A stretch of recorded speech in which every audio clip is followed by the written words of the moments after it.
I have $1.37. Is that enough for soup? A 6-year-old said. 77 bikers went silent. 77 motorcycles rattled the diner windows like thunder you couldn't escape. Leather vests, road dust, faces that didn't smile for strangers. The waitress had already reached for the phone under the counter when a 6-year-old boy walked straight up to their biggest table, opened his small fist, and poured coins onto the wood. I have $1.37. Is that enough for soup? Every biker went silent. Even the grill seemed to stop breathing. The club president's eyes dropped to the paper wristband on the boy's arm, and his throat tightened when he read the last name. Before we continue, tell us in the comments where you are watching this from. The name printed in black ink. Harper. For a beat, nobody moved. The boy stood there with his chin up like he'd practiced being brave. Chapped cheeks, a hoodie too thin for February, fingers red from cold. The president, Mason, slid the coins back toward the child like they might crack. Hey, he said, voice low. What's your name? Eli. How old are you, Eli? 6.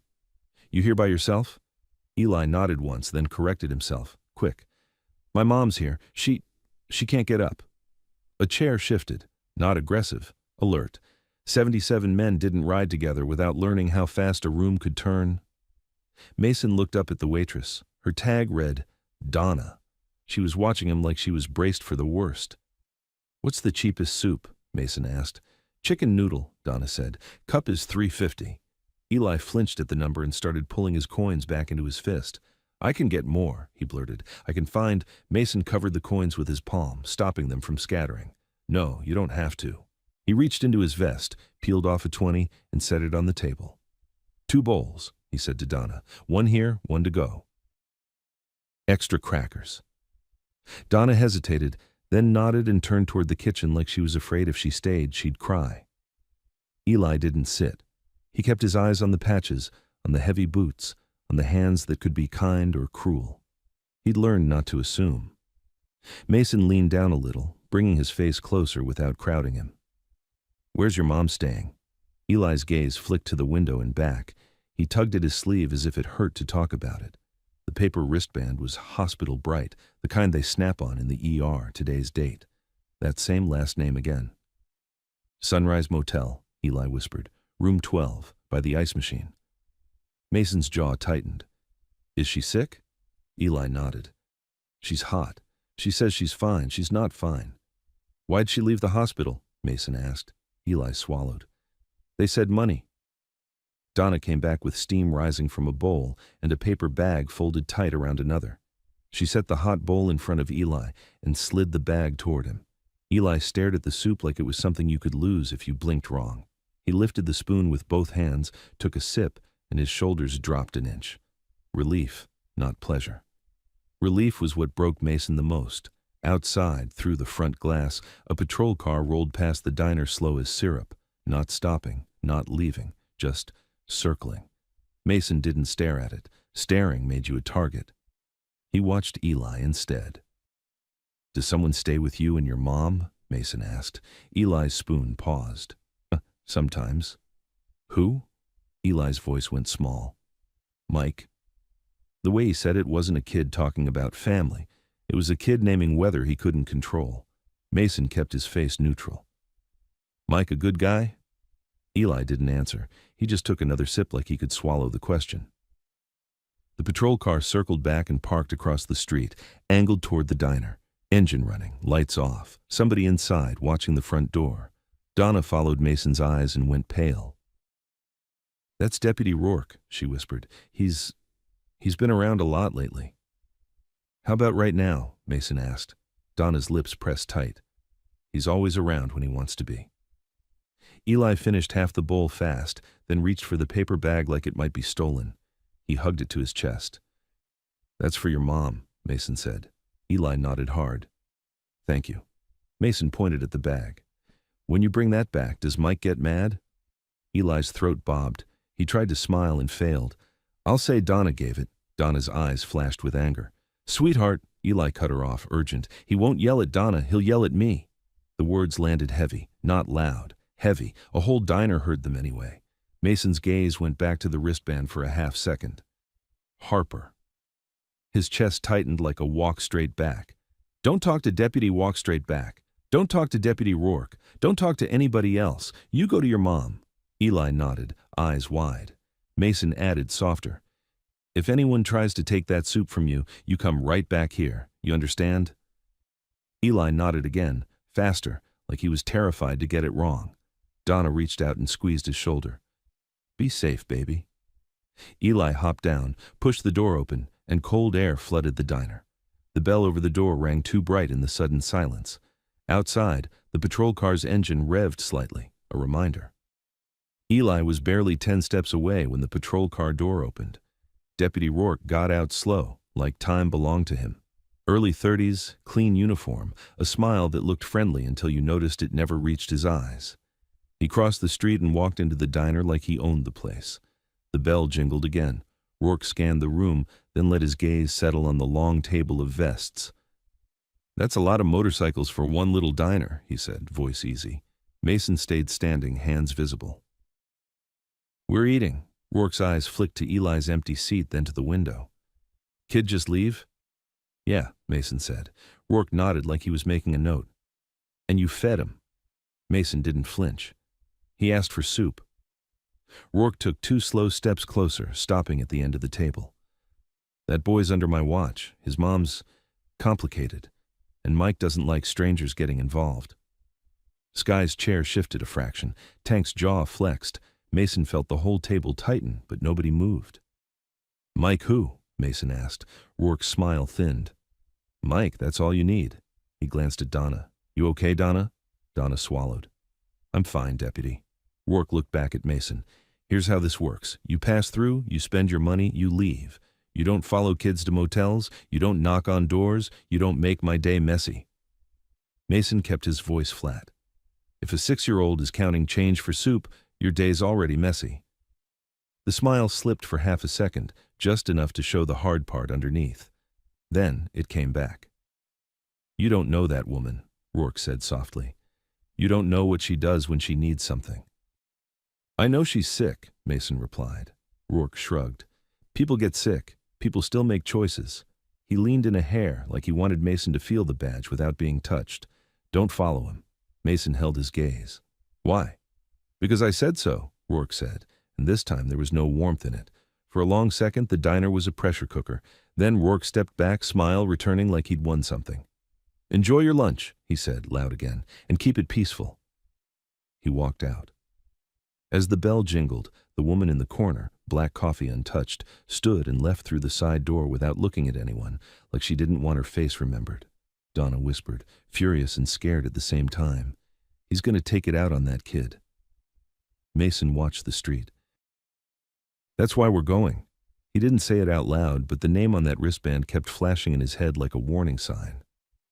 Harper. The kind of name you didn't forget if you'd ever promised somebody something and failed.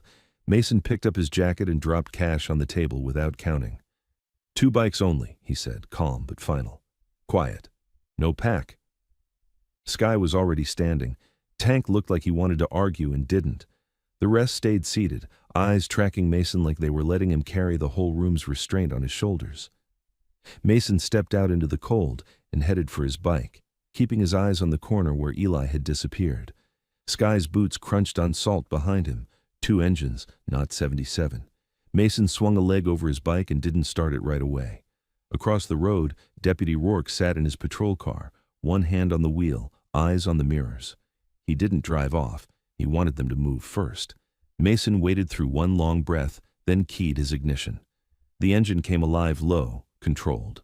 Skies followed a second later. Far ahead, a small figure crossed under a flickering sign that read, Sunrise Motel. Mason eased out, keeping the gap wide enough to look harmless and close enough to matter, and rolled after the child. The Sunrise Motel sign buzzed and blinked, painting the gravel lot in sick red flashes, doors lined up like teeth, curtains never quite closed. The ice machine groaned beside room 12, exactly where Eli said it would be. Mason rolled past once, kept his head forward, then turned into the side lane and parked behind a dumpster where the light was dead. Sky killed her engine beside him. 2 bikes, no pack, no noise. Across the lot, Deputy Rourke's cruiser sat near the office, angled like it wanted a clear view of every door. "You see heat on the hood?" Sky asked. Mason nodded. "He was here." A man in a motel jacket stepped out of the office, saw their vests, then slipped back inside. They moved on foot, slow and ordinary. Eli was already at his door, trying to swipe a key card with fingers that shook from cold. The bag of soup hugged to his chest. Red light, click, red again. Eli's eyes darted around the lot, panic rising. Sky stopped a few steps away and kept her hands low. "Try it slower." Eli swallowed, swiped again. Green. He pushed the door open a crack. Warm, stale air leaked out. "Mom," he called, voice small. "I brought—" "Eli, close the door." The woman's voice was thin, sharp from exhaustion. Eli hesitated and looked back at Mason like he needed permission to breathe. Mason didn't step closer. "Tell her you met us at the diner. Tell her you came back safe."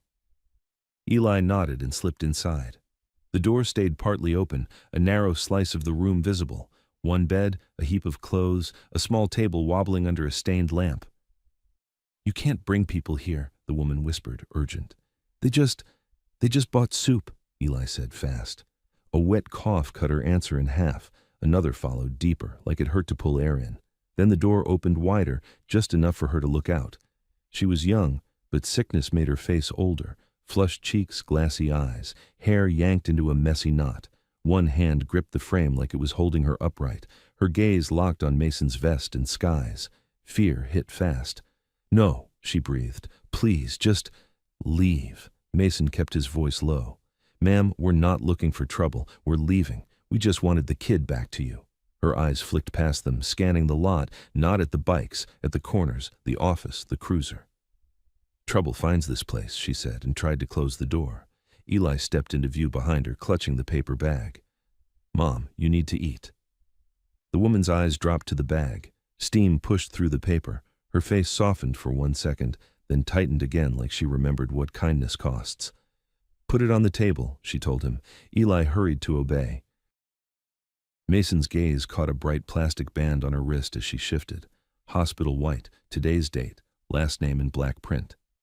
Harper. He didn't react. He didn't let his voice change. "You went to the hospital." "I went," she said, defensive. "They didn't keep me." "You should be in bed," Sky said gently.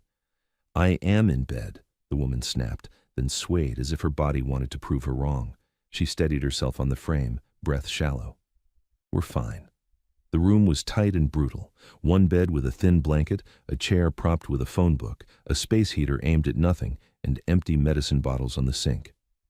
On the table, next to the soup, lay a folded paper with a clinic logo and a handwritten note. "Pay by Friday." A car tire crunched on gravel. Sky turned first. The woman turned too. Her shoulders went rigid, like she'd been yanked on a string. Deputy Rourke's voice floated in, easy and pleased. "Well, well." Boots approached without hurry. Mason turned, hands open. Rourke stopped a few feet away, smiling like he'd been waiting for this exact picture. 2 bikers at a sick woman's door. "I told you not to follow the kid," Rourke said. "We didn't," Mason replied. "We're returning him to his mom." Rourke angled his body so he could see into the room. "Lena," he called, suddenly gentle. "You okay?" The woman's throat worked. "I'm fine." Rourke nodded like a teacher hearing the right answer. "Good. Because I'm seeing strangers at your door, and I'm thinking I might need to keep you safe." He took a half step closer, eyes sliding past Mason to the soup on the table. "Oh, look at that. Somebody feeding you." Lena's cheeks flushed darker, shame mixing with fear. They were leaving. Mason kept his tone flat. He asked for soup. We bought it. "How generous," Rourke said, then looked at the boy. "Hey, buddy, come here a second." Eli froze. Lena's hand shot back, not grabbing Eli, just hovering like she wanted to pull him in and knew she wasn't allowed. "Eli, don't!" Rourke's smile stayed, but his eyes sharpened. "Didn't ask you, Lena." He extended his hand again toward the doorway like he was inviting. "Come on, let's talk." Eli stepped back instead, pressing into the room. Rourke's mouth twitched. "That's all right. I'll come to you." He started to step into the doorway. Mason didn't touch him. He simply shifted one foot, filling the threshold with his body like a wall you couldn't pass without making it obvious you were forcing your way through. Rourke stopped inches away, the smile thinning. "Move." "We're not inside," Mason said. "We're leaving." Rourke's eyes slid to Sky. "You recording?" Sky didn't blink. "Why would I need to?" Rourke's gaze returned to Mason, bright with threat. "You want to play games? I can call this trespassing. I can call this intimidation. I can call child services and make it a long night." Lena made a small sound behind him, like she'd been punched in the stomach. "Please don't." Rourke turned his head slightly, voice soft as velvet. "Then answer me. Did you invite them here?" Lena hesitated, eyes dropping. "Tell him," Rourke said. They just walked him back," she forced. "There we go," Rourke said, satisfied. He tapped the doorframe with 2 knuckles like he owned the building. "Now you two. You leave, and you don't come back." Sky's jaw tightened. "We're already leaving." Rourke's eyes slid to her like he was choosing where to press. "I'm talking to him." He nodded at Mason. "Name?" "Mason." Rourke nodded as if filing it away. "Mason, here's the thing. You don't get to play hero in my town. You get to buy lunch and ride out." Mason didn't move. "That boy shouldn't be begging for food." Rourke smiled wider. "Then maybe his mama should make better choices." Lena's breath hitched, like the words were a slap she wasn't allowed to react to. Her sleeve rode up as she tightened her grip on the door, and Mason caught the edge of a yellowing bruise on her forearm before she hit it again.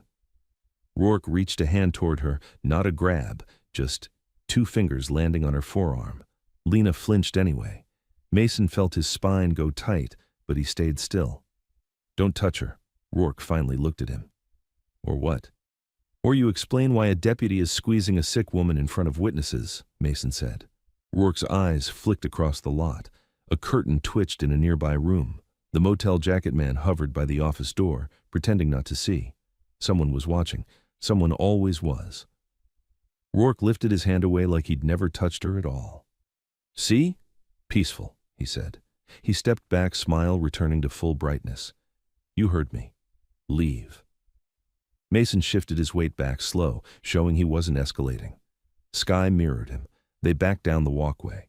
Lena stayed in the doorway, eyes down, one hand tight around her own arm. Eli peeked out from behind her, watching Mason like he was trying to hold on to the only adult in the last hour who didn't scare him. Halfway to the corner, Mason caught movement at the far end of the lot. A dark sedan. A woman standing beside it, half in shadow. Same stillness as the diner.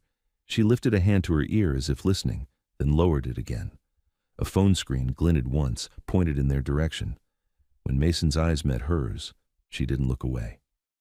Rourke noticed Mason's glance and leaned in, voice low. "Everybody watches," he murmured. "You don't want to be the show." Mason didn't answer. He walked to the edge of the building where the ice machine's hum covered words. Rourke stayed close enough to crowd without touching. "Good choice," he said. "Now go." Sky waited until they were out of earshot, then spoke through her teeth. "He's daring us." Mason nodded once. "He wants a headline." Behind them, a cough tore through the thin motel walls, longer, rougher. Then Eli's voice, small and terrified. "Mom?" Lena's reply didn't come right away. Mason turned his head toward room 12. The air smelled suddenly sharper, like fever and stale heat. He didn't hesitate. He pulled his phone out.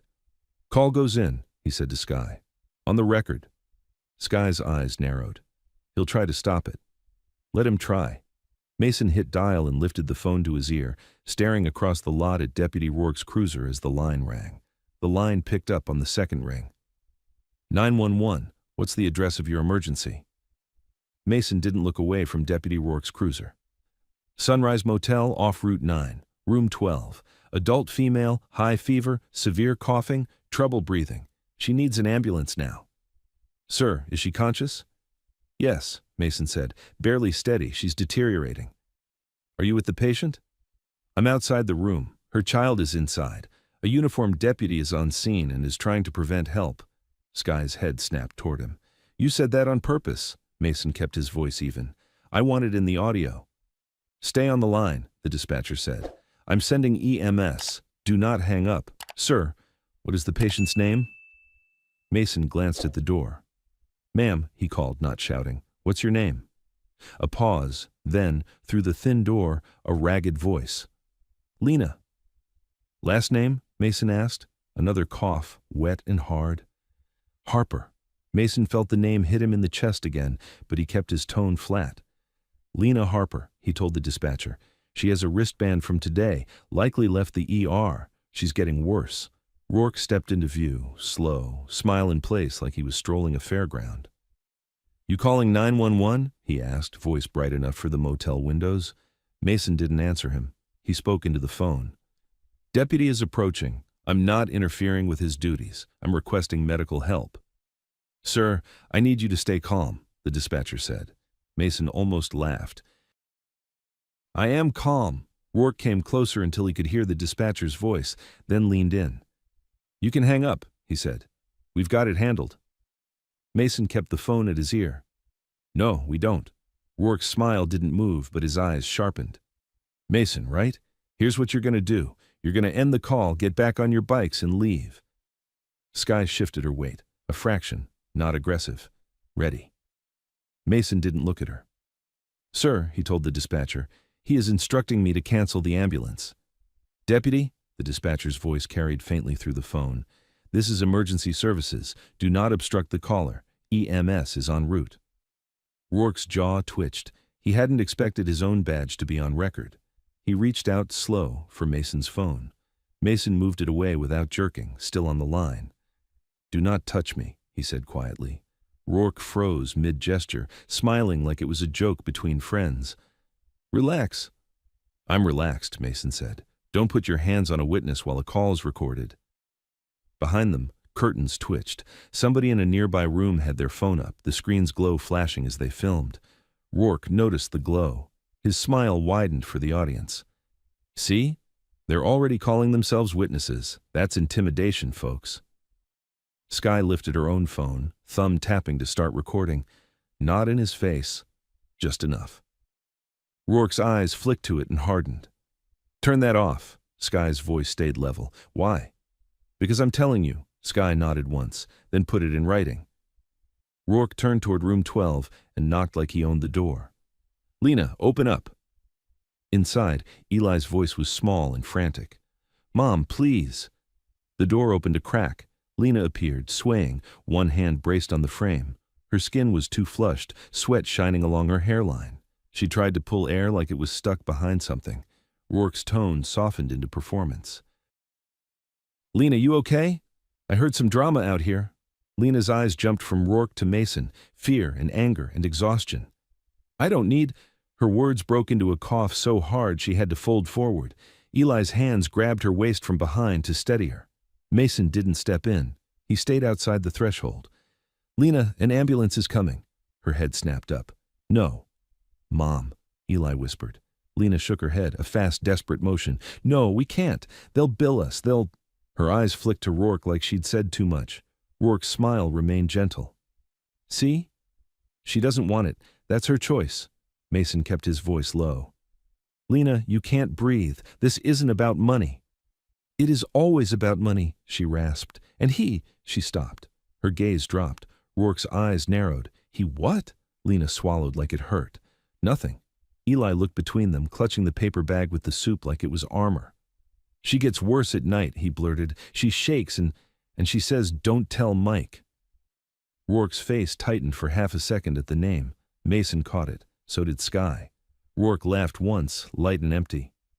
"Kids say things. Eli, go sit down." Eli didn't move. Rourke's smile slipped toward irritation. "Eli."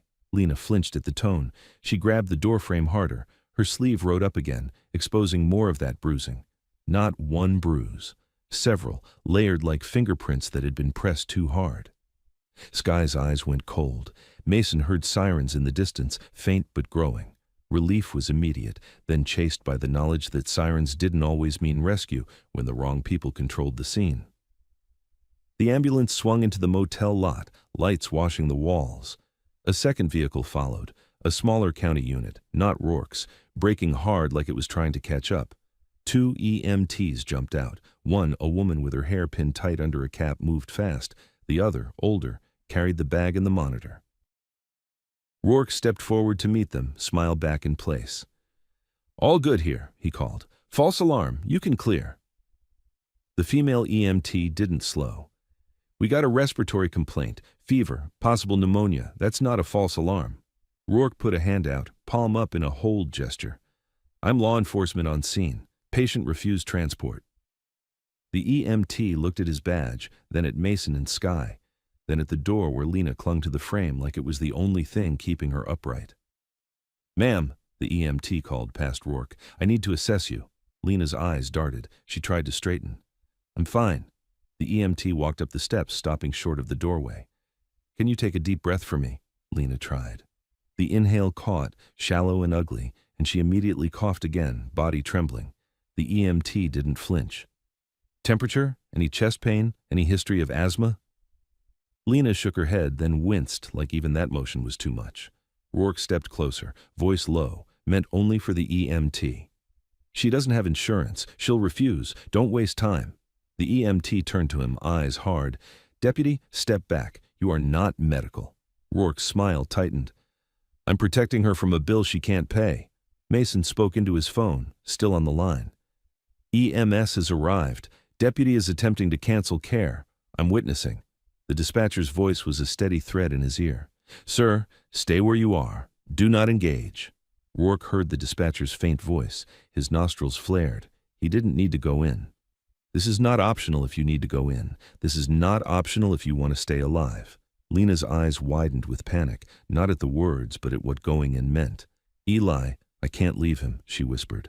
"I'll ride with you," the female EMT said quickly. "We can bring him." Rourke cut in. "No." "The child stays with me." Eli's whole body went rigid. "No," he whispered, and it sounded like he'd practiced that word in his head 1,000 times and still hated it. Lena's hand trembled. "He stays with me." Rourke's voice stayed smooth. "Lena, you're not thinking clearly. I can take him. You get treatment." Lena's eyes flicked to Mason again, pleading without asking. She couldn't say the truth with Rourke standing there. Mason's voice stayed calm. "Eli rides with his mom. That's normal." Rourke's smile sharpened. "You don't decide what's normal here." The female EMT looked between them, then pointed at her own radio. "I'll call his supervisor and CPS if needed, but I'm not leaving a 6-year-old separated from his primary caregiver in the middle of a medical crisis because someone with a badge wants control." Rourke's eyes flashed. "Watch your tone. Watch your interference," she shot back. Rourke stepped toward her, just enough to loom. "I can make this difficult." Skye lifted her phone slightly higher. "You already are." The other county unit door opened and a second deputy got out. Older, tired eyes, face like he'd lived through too many bad calls. He took one look at the scene and sighed. "Rourke," he called, warning in his voice, "what are you doing?" Rourke turned, smile forced. "Nothing, handling a situation." "By blocking EMS?" the older deputy asked. He looked at the EMTs.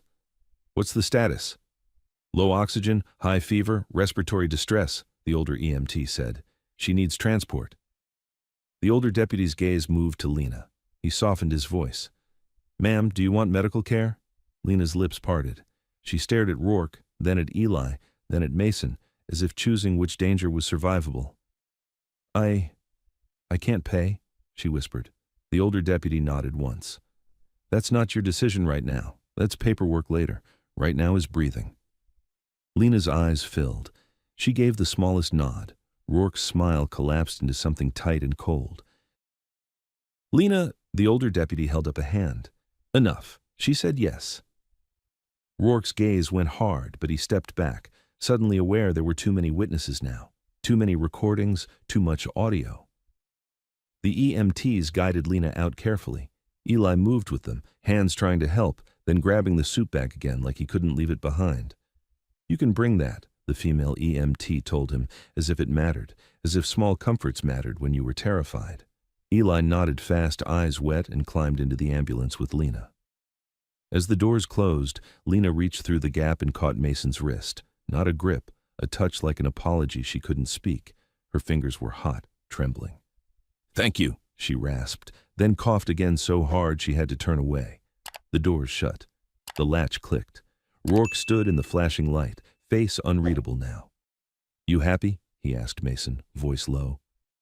Mason ended the 911 call only after the dispatcher confirmed the transport. He slid his phone into his vest. "I'm happy she's alive." Rourke's eyes narrowed. "This isn't over." Sky's jaw tightened. "It never is with people like you." The older deputy cleared his throat, tired of it already. "Rourke, get back in your unit." Rourke smiled at him like they were friends, then looked back at Mason. "Ride safe," he said, and it sounded like a threat. The ambulance pulled out of the lot, lights strobing across the motel windows. Eli's small face appeared for 1 second behind the glass, soup bag on his lap, eyes locked on Mason until the vehicle turned and disappeared. Mason and Sky didn't follow close. They kept distance, like normal traffic, like they weren't two vests in a town that wanted them gone. In the side mirror, Rourke's cruiser rolled out behind them, steady, patient, as if he had all the time in the world. The county hospital sat off the highway like a concrete bunker, fluorescent and exhausted.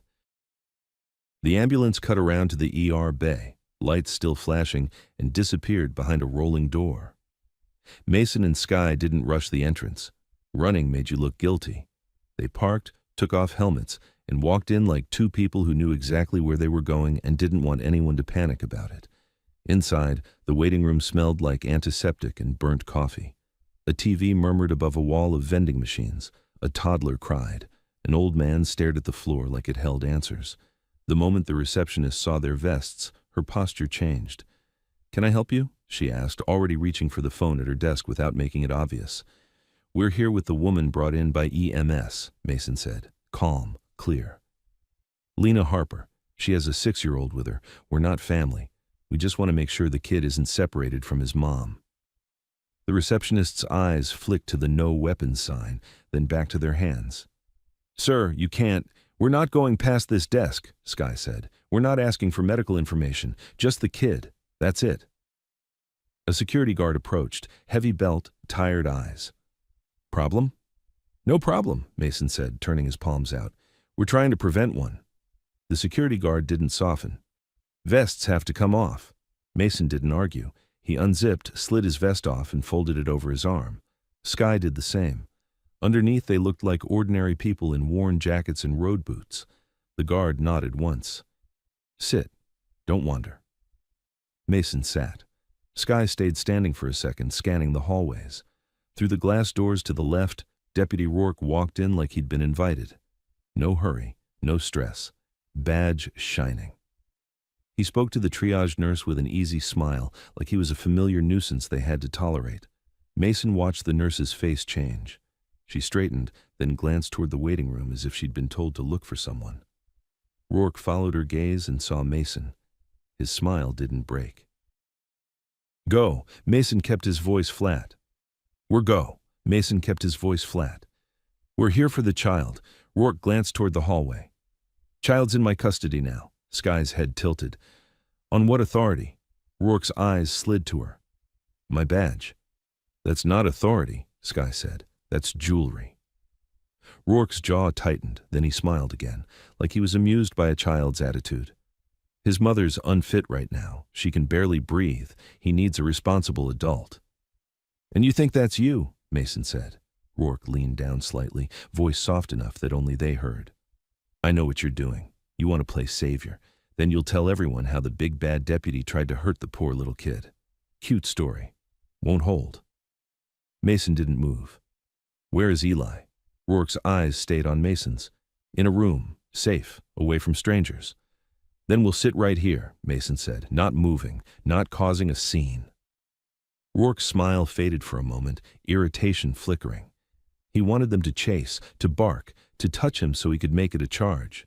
Sitting quietly wasn't the movie he needed. He straightened. "You're interfering with an investigation." Sky's voice stayed calm. "What's the case number?" Rourke's eyes flashed. "You don't get to ask me that." Mason leaned back, relaxed on purpose. "Then you don't get to call it an investigation." Rourke stared at him a second longer, then turned and walked toward the hallway again, shoulders tight with control. Sky waited until he was out of earshot. "He's going to take Eli when they move her," Mason nodded. "That's why we stay visible." Skye pulled out her phone and started typing. "I'm calling Rita." Mason didn't ask who. He already knew. Every club had someone who handled paperwork the way other people handled knives. Skye stepped away and spoke low. Mason watched the hall.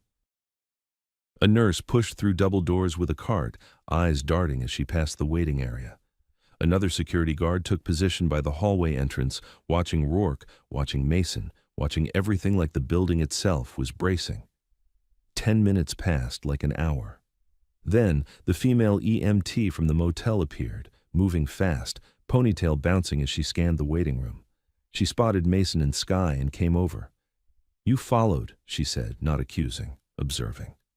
"We kept distance," Mason replied. She lowered her voice. "Your patient's in respiratory. They're doing imaging, labs, the whole thing. She's worse than she looked." Mason's stomach tightened. "And the kid?" The EMT's expression hardened. "That deputy tried to tell us the kid belongs with him. I told him no. Hospital social worker got involved." "Where's Eli right now?" Mason asked again. "In a consult room off triage," she said. "Social worker's with him. He keeps asking for his mom." Skye returned, phone still in her hand. "Rita says do not touch him, do not raise your voice. She's sending us a text with exact language to use, and she wants names, everyone's names." Mason nodded.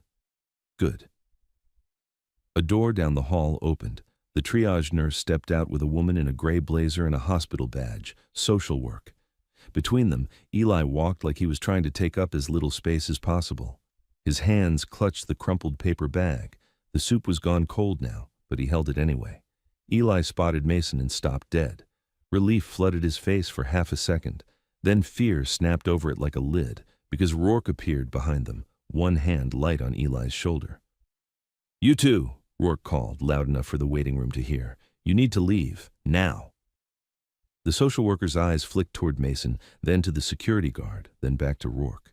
She looked like she'd been dropped into the middle of a situation nobody had briefed her on. Mason stood slowly, keeping his hands visible. "We're leaving the moment Eli is with his mom or a neutral caregiver." Rourke laughed. "Neutral? You?" Skye stepped up beside Mason. "We're not asking you to give him to us. We're asking you not to take him." The social worker raised a hand. "Okay, everyone calm down. I'm Ms. Henson. This child's mother is in active treatment. We're determining temporary arrangements." Rourke's smile returned full. "Great, I'm temporary arrangement." Ms. Henson hesitated. "Sir, are you family?" Rourke didn't blink. "I'm legal guardian." Mason felt Skye's body stiffen. Ms. Henson looked at Rourke. "Do you have documentation?" Rourke's smile wavered. "It's complicated." Skye spoke before Ms. Henson could fold. "Then you're not a guardian. You're a deputy who knows them." Rourke's eyes snapped to Skye. "Watch yourself." Ms. Henson straightened. "Deputy, I need paperwork. A court order, guardianship papers, something." Rourke leaned in, voice lower but still sharp. "I don't need to show you anything. You do what I say and the hospital stays friendly with the sheriff's office." The waiting room got quieter. People were listening now. Mason didn't move. He didn't look at the crowd. He looked at Eli. Eli's eyes were locked on Mason's face like he was trying to read if the adults were going to let him down again. Mason spoke gently, not to Rourke, not to Ms. Henson, to Eli. "You okay, kid?" Eli swallowed. "Can I see my mom?" Ms. Henson's face softened. "Sweetie, she's getting help right now. We'll let you see her as soon as it's safe." Rourke tightened his grip on Eli's shoulder, small pressure that made Eli's body flinch even though Rourke never stopped smiling. Mason saw it. Ms. Henson saw it too. Skye's phone buzzed. She glanced down, then read from the message without making it theatrical. "Hospital policy. A minor cannot be removed by law enforcement without a court order or immediate documented danger. If law enforcement insists, request the on-duty supervisor, patient advocate, and document the interaction." Ms. Henson blinked. "Who's that from?" "Our attorney," Skye said. "And she's right."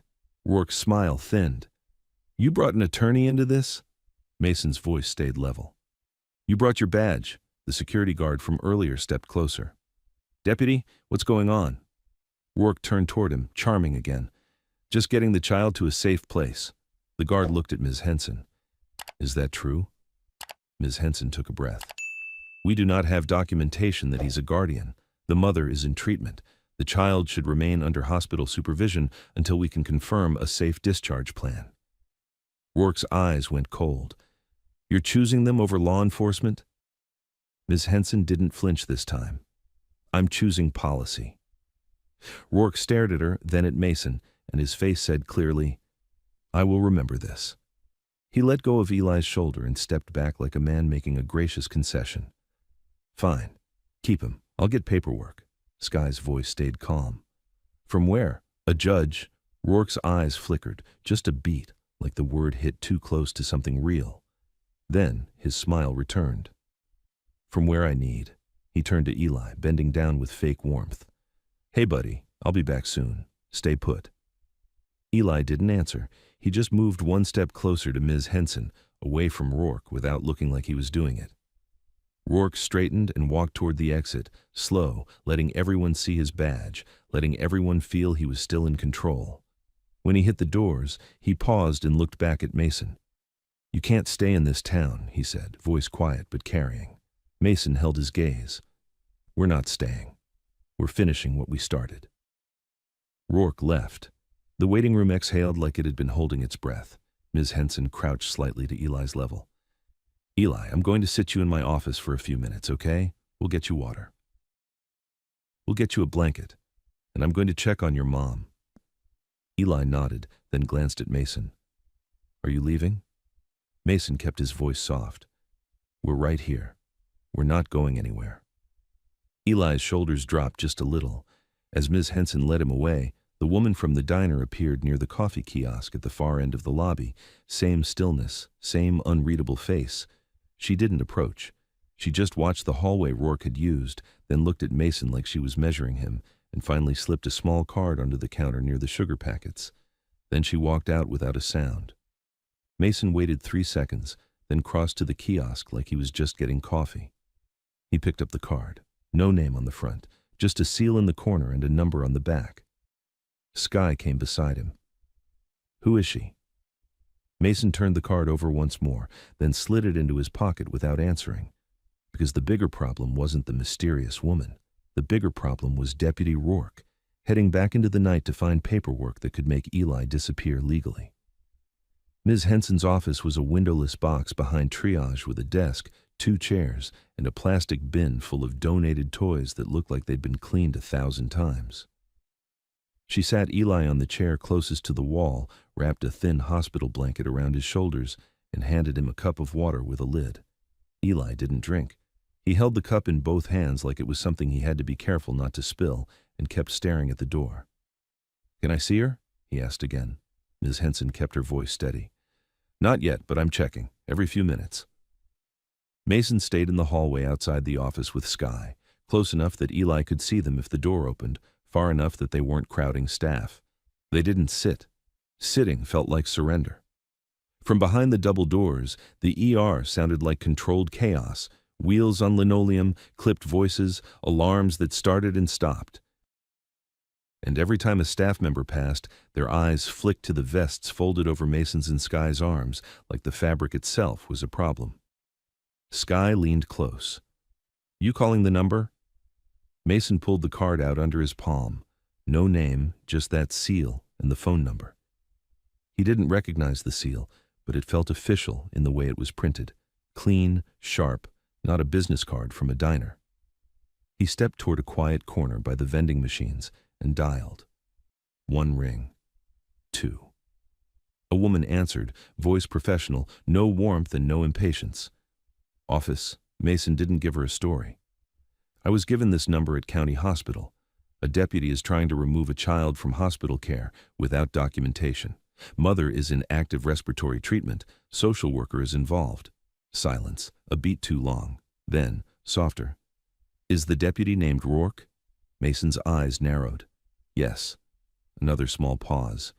"Do not confront him. Do not touch him. Keep the child in the hospital's custody. Make sure the hospital documents everything. Ask for the nursing supervisor and the patient advocate." "Who are you?" Mason asked. "Someone who doesn't want that child to disappear," the voice replied. "If Rourke returns with paperwork, read it carefully. If it's not signed by a judge with jurisdiction, it's not worth the paper. If it is signed, ask for the court clerk's confirmation number. Mason looked through the glass toward the entrance. He left to get paperwork. I know, the voice said, and there was nothing mystical about it, just certainty. And he'll be back soon. Then the line clicked dead. Skye watched him put the phone away. That didn't sound like a friend. No, Mason said. It sounded like somebody who's been waiting. They weren't alone in the lobby anymore. 2 men from the club had walked in 5 minutes earlier, vests off, hair tucked under ball caps, faces neutral. They didn't speak to Mason unless spoken to. They sat apart like strangers, watching the hallway and the doors, and the waiting room's tension spread anyway. The triage nurse stepped out, scanned, then pointed at Mason with 2 fingers. Sir, the doctor needs to speak with you. Mason followed her down the hall, Skye half a step behind. They stopped at a curtain. A young ER doctor pulled it aside enough to talk without turning it into a show. His eyes were tired, his voice careful. Lena Harper came in respiratory distress, he said.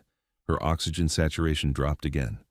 We think severe pneumonia, possible sepsis. Mason's gut tightened. Is she awake? Barely, the doctor said. She's confused and she's struggling to breathe. We're trying high-flow oxygen. If she doesn't improve, we may need to intubate. Skye's hands clenched, then relaxed.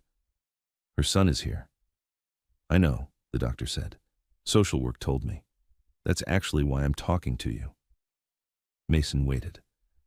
We need consent if she becomes unable to consent, the doctor continued. We need next of kin. Emergency consent is allowed if it's life-threatening, but it gets questioned later, and law enforcement is already circling. Deputy Rourke, Mason said. The doctor's mouth tightened in a way that said he'd dealt with that name before. Yes, he's asking for access. He's asking who's with her. He's asking where the child is. Is he family? Skye asked. No, the doctor said. He claims he's the guardian. He isn't, Mason replied. The doctor looked between them. Then tell social work, and tell them fast. Because if he gets into her room when she can't speak clearly, he'll make her agree to anything. Mason nodded once. Can we see her? The doctor shook his head. Not right now, but I'll tell you something. She keeps asking for her son, even when she can't form full sentences. Mason swallowed the anger that rose hot and useless. Keep them together. We're trying, the doctor said. But policy is one thing. Pressure is another. He pulled the curtain closed again, and Mason turned back toward Ms. Henson's office with a new weight in his chest. Eli was still in the chair, blanket wrapped tight, cup untouched. Ms. Henson sat beside him now, talking softly. Eli's face lifted when he saw Mason. Is she okay? He asked. Mason didn't lie big. He lied small, the kind you use to keep a kid from breaking. She's getting help. Eli's eyes went glossy. Can I give her the blanket? Ms. Henson reached out and squeezed Eli's shoulder. We can bring her another one. This one stays with you. Eli nodded, then whispered, He's coming back. Skye crouched slightly to his level, not smiling, not putting cheer where it didn't belong. Who's coming back? Eli's mouth tightened. Mike, or the deputy. They always come back. Mason felt the air shift before the doors even opened.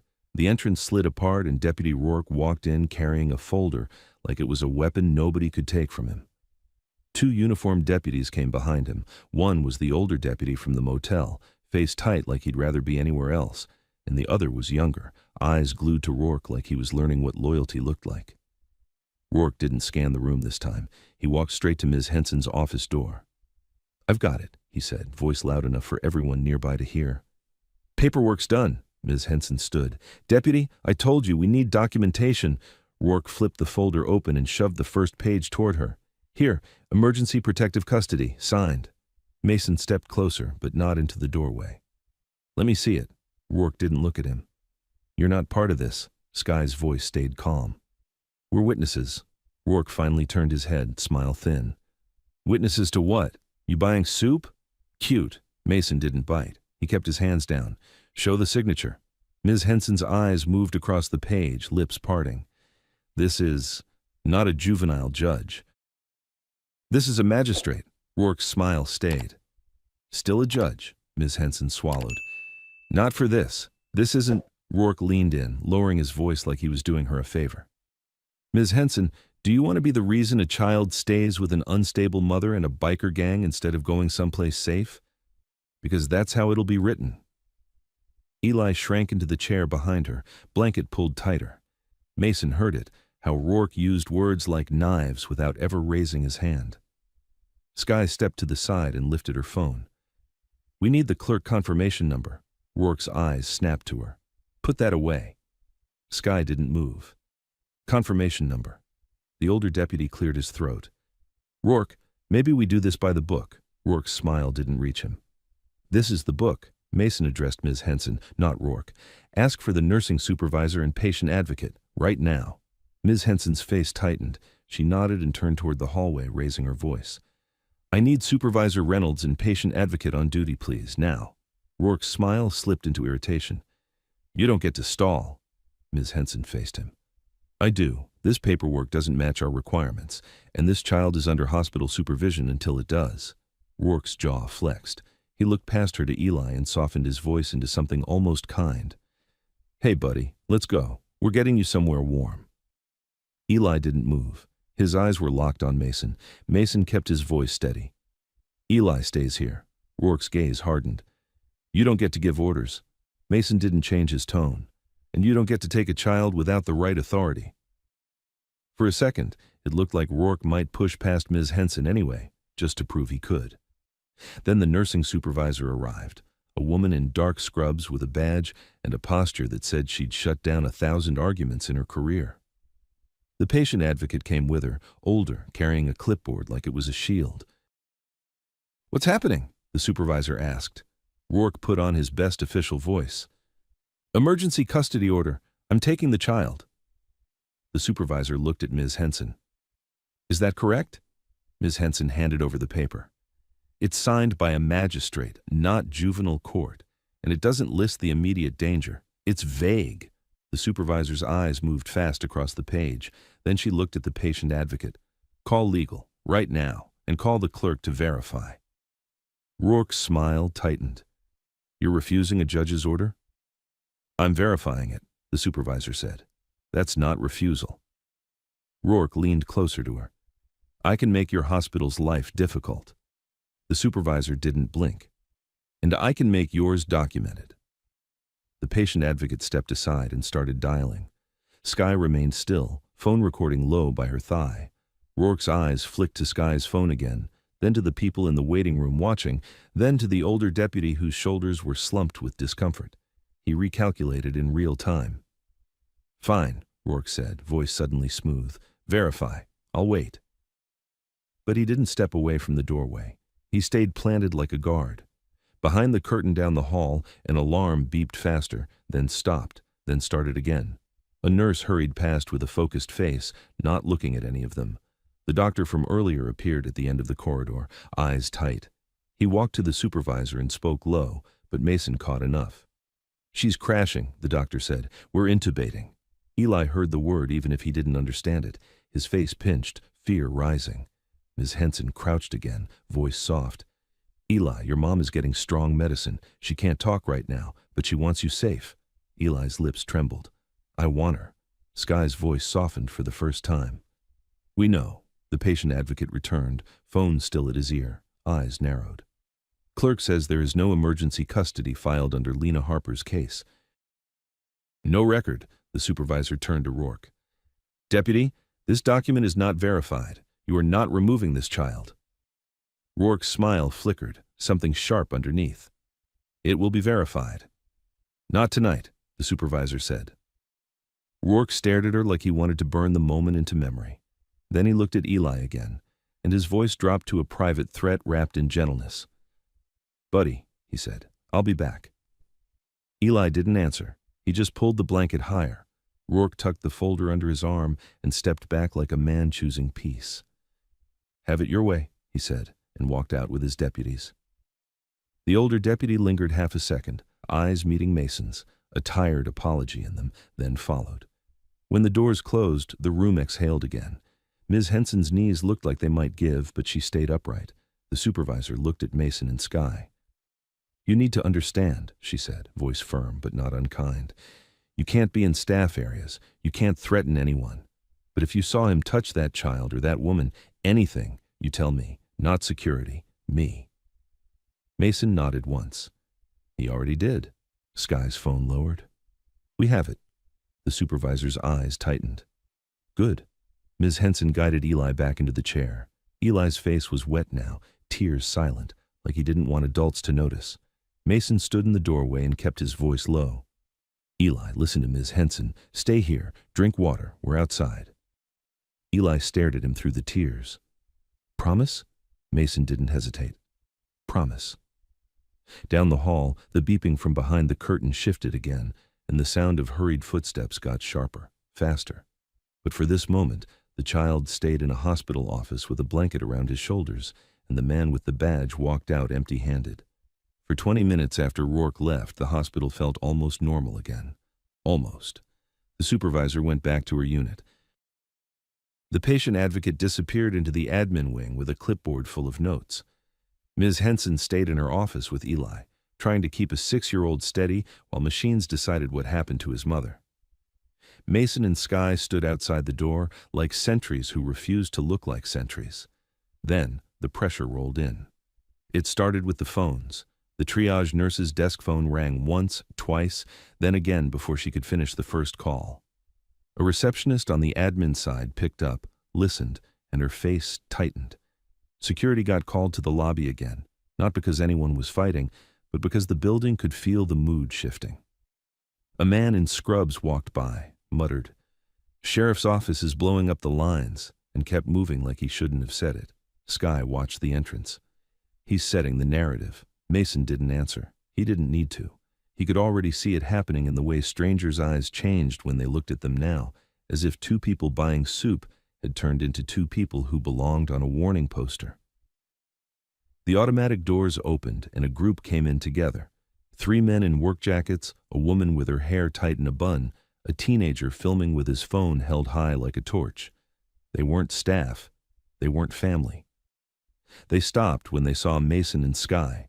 One of the men pointed at them. "That them?" The teenager's camera swung toward Mason's face. Sky stepped half a pace forward, calm. "Stop filming the child." "We're in a public lobby," the woman snapped. Ms. Henson's office door cracked open behind them as if she'd heard the voices. Eli's small face appeared for 1 second, eyes wide, then vanished again as Ms. Henson pulled him back inside. Mason kept his voice low, controlled. "There's a sick woman in back and a kid in that room. You want to help?" "Lower your voice." The man in the work jacket scoffed. "We saw the post, sheriff's page, said a biker crew followed a woman and her kid from a diner. Said y'all are interfering with law enforcement."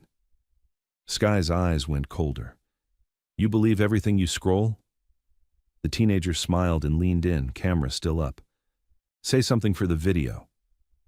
Mason looked at the phone, then at the kid's office door. "Put it down." "No," the teenager said, grin sharpening. "Make me." Sky exhaled through her nose, steadying herself. Mason raised his hands, palms open, and took one small step toward the teenager, slow enough it couldn't be framed as a lunge. That was all it took. The man in the jacket moved to block him, chest out. "Back off!" Security came fast this time, 2 guards, not 1. The lead guard lifted his hands and planted himself between them like a wall. "Everyone needs to calm down." Mason didn't change his tone. "We are calm. They're filming a minor." The woman with the bun snapped. "We're citizens. We have a right to know what's happening in our hospital." The guard turned on her. "Ma'am, you need to leave." "We got family here," the man lied, and the teenager's camera swung to the guard now, hungry for conflict. Sky glanced at Mason, quick. "If we push, he wins." Mason nodded once. He stepped back, letting security do what security was paid to do. The crowd grumbled as they were escorted toward the doors, but not before the teenager called out loud enough for half the lobby to hear. "Y'all kidnapped that kid from the diner?" Mason didn't answer. Silence was safer than a sentence cut into a headline. As the doors shut, Sky's phone buzzed again. She checked it, then turned the screen so Mason could see. A local Facebook page, a screenshot of the sheriff's office post. The wording was slick. Deputy responding to report of suspicious bikers harassing a vulnerable mother and child. Please contact the sheriff's office with any information. No names, no details, just enough to light a fuse. Sky's jaw tightened. He's painting us as predators. Mason's face stayed flat. He's painting Eli as evidence. Ms. Henson's office door opened again. She stepped out, closing it behind her so the voices in the lobby couldn't reach the kid.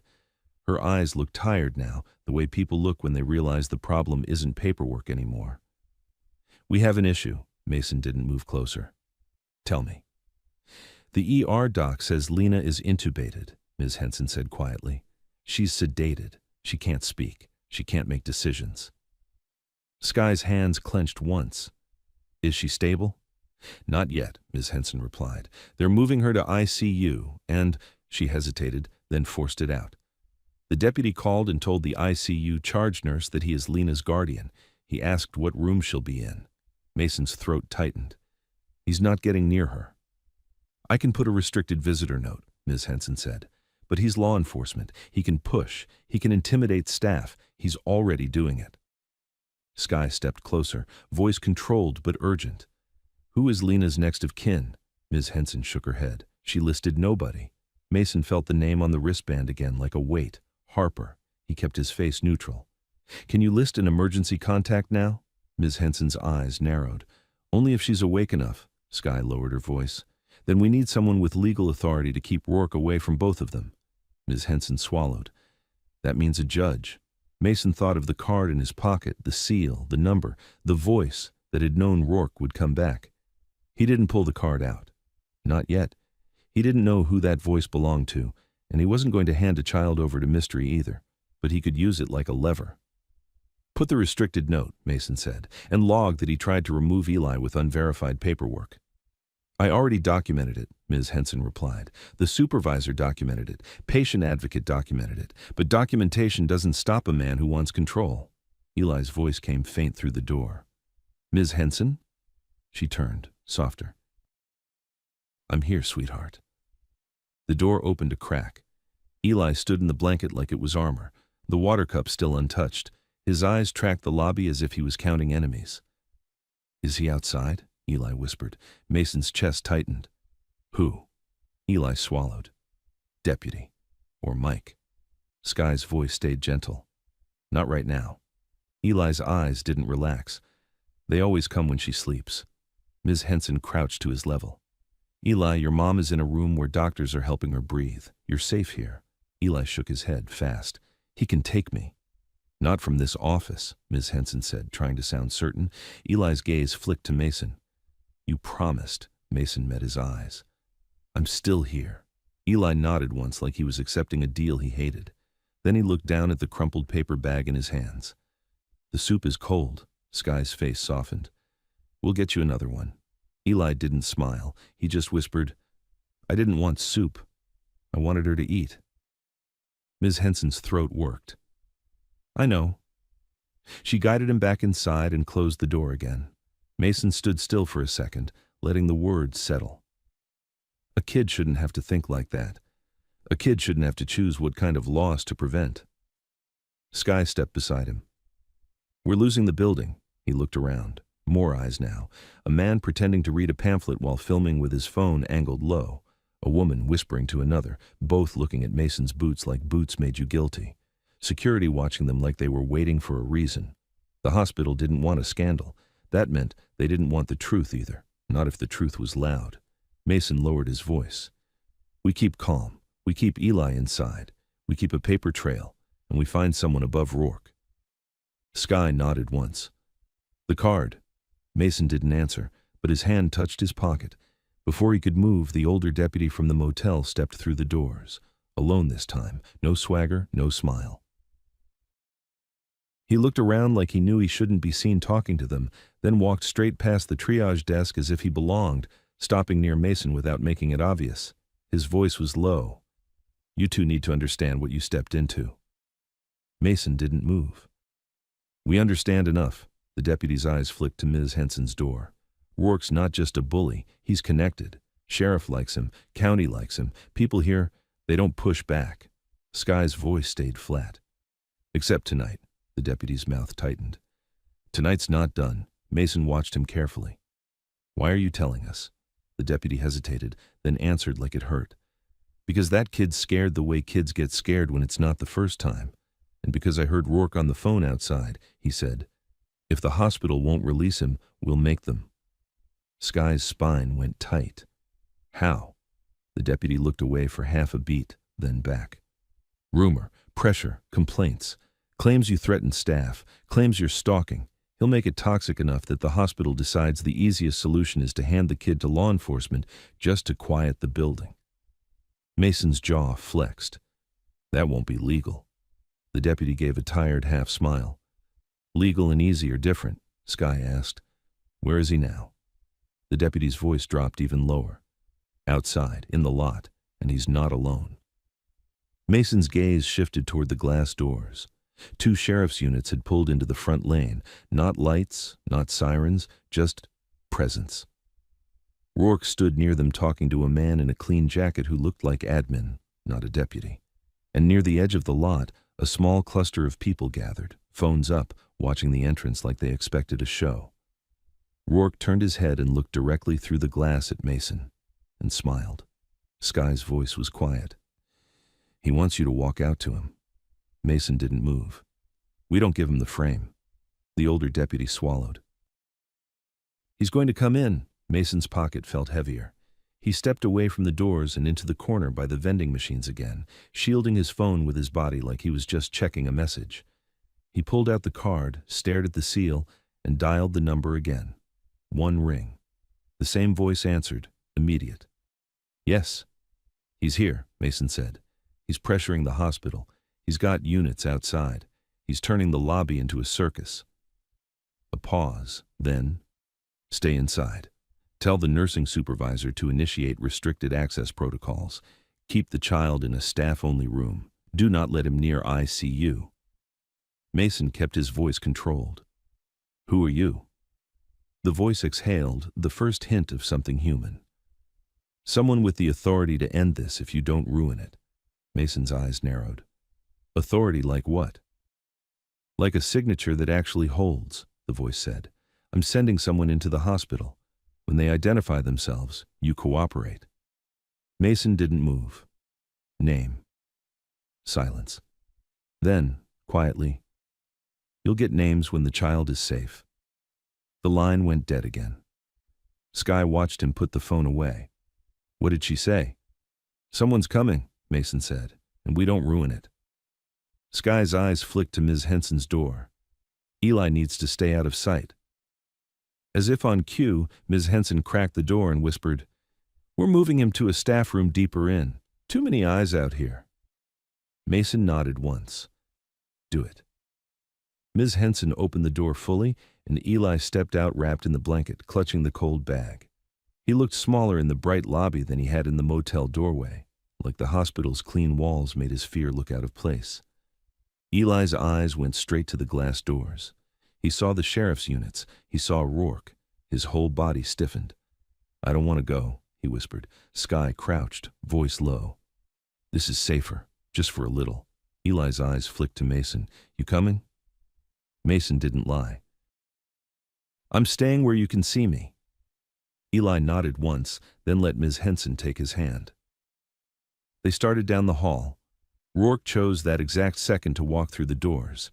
He came in with a calm smile, carrying himself like he was the solution, not the problem. 2 deputies followed him, and the security guards straightened automatically as if his badge outranked the whole building.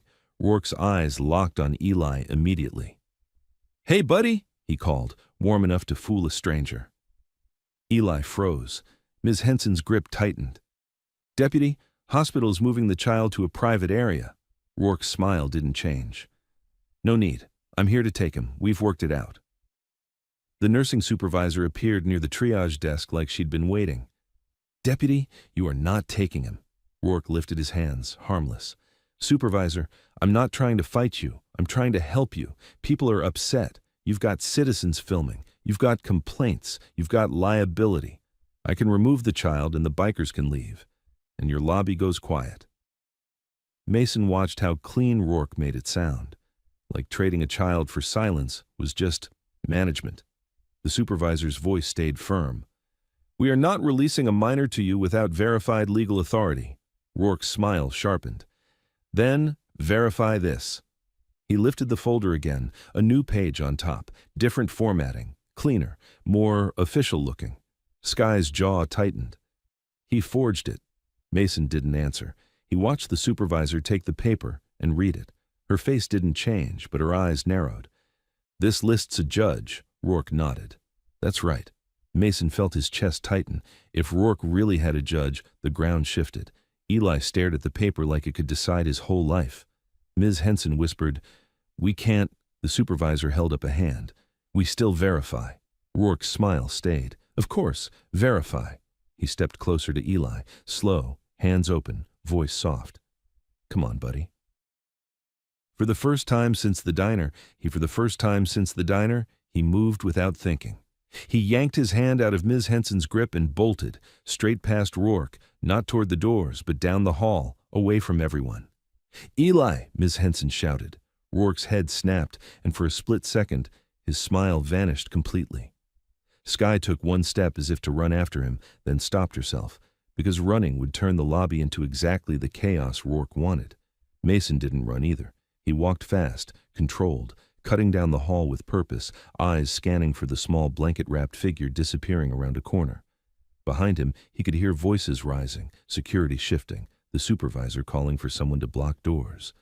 Eli's sneakers slapped the floor, frantic. He rounded another corner toward the ICU wing, heading for the only place his mind knew: his mom. Mason caught sight of him just as Eli skidded near a doorway marked "Staff Only." A nurse stepped out, startled, and Eli tried to slip past her. "Sweetheart, you can't," she started. Eli's voice cracked. "That's my mom." Mason reached him then, not grabbing him, not tackling him, just dropping to one knee so he was level and close enough to block the path without touching. "Eli," Mason said steady, "listen to me." Eli's chest heaved, tears stood in his eyes. "He's gonna take me." "I won't let him," Mason said. Eli shook his head fast. "You can't stop him." Mason kept his voice low, controlled, like the calm was a rope Eli could hold on to. "We can. But not like that. Not by you running into ICU. That gets you grabbed. That gets you separated." Eli's lip trembled. "I just want to see her." Mason nodded once. "We'll get you to her when it's safe. Right now you come with me, and you stay behind staff doors where cameras can't make you into a story." Eli's eyes searched his face like he was deciding if promises were real. Mason didn't blink. "Right now." Eli's shoulders sagged, surrendering to something he hated. He nodded. Mason stood slowly, keeping his body between Eli and the open hallway, and guided him back toward the staff room without grabbing his hand. Just positioning. Just presence. At the far end of the corridor, Rourke's voice echoed closer now, still smooth, still in control, calling out, "Eli, buddy, come back here. Nobody's mad." Eli flinched at the sound, and Mason kept walking, steady, until the staff door clicked shut behind them. The staff door shut with a soft click that sounded too small for how much it mattered. Inside, the air changed. No lobby noise, no phones ringing, no strangers with cameras. Just the faint hum of vents and the smell of microwaved coffee. A cramped break area, a row of lockers, a bulletin board with shift schedules, a stack of disposable cups. Eli stood frozen in the middle of it, blanket hanging off his shoulders like it didn't know how to sit on someone so small. His eyes flicked to every corner, waiting for a uniform to appear. Mason stayed between Eli and the door without touching him. "Breathe," he said, low. "You're not trapped. You're protected." Eli shook his head fast. "He can come in." A nurse, young, hair tucked under a cap, hovered near the lockers, uncertain. "Sir, you can't be back here." Mason kept his voice calm. He ran. "We stopped him from going into ICU. We're not here to make trouble." The nurse's eyes jumped to Eli's face and softened, then hardened again when she remembered policy. "Security's going to be angry," Sky spoke quietly. "Security should be angry at the deputy trying to take a kid with fake paperwork." The nurse swallowed. "He said you were—" She stopped herself. Dangerous? Mason finished for her. She didn't answer. Outside the door, footsteps approached, quick and heavy. A knock hit the metal frame. "Open up," a man's voice said. Security. Eli flinched so hard the blanket slid. He grabbed it like it was a life jacket. Mason stepped closer to the door, but still didn't touch it. He spoke through it. "Child is safe." He ran. "He's not being taken anywhere until paperwork is verified." The door handle rattled. "Sir," security called again, sharper now. "Open the door." Sky leaned near Mason's shoulder. "If they force it, they frame it as us hiding him." Mason nodded once. "We open it, calm, hands visible." He pulled the door open slowly. 2 security guards filled the doorway, and behind them stood Deputy Rourke, still smiling, still clean, still carrying himself like the building belonged to him. The smile turned warmer when he saw Eli. "There you are," Rourke said, voice soft like he was talking to a lost puppy. "Buddy, you scared everybody." Eli didn't move. His eyes locked on Mason's face, pleading without sound. The lead guard looked at Mason. "You can't be back here." Mason kept his hands down and open. He bolted toward ICU. "We kept him from running into patient areas." Rourke sighed like a patient adult.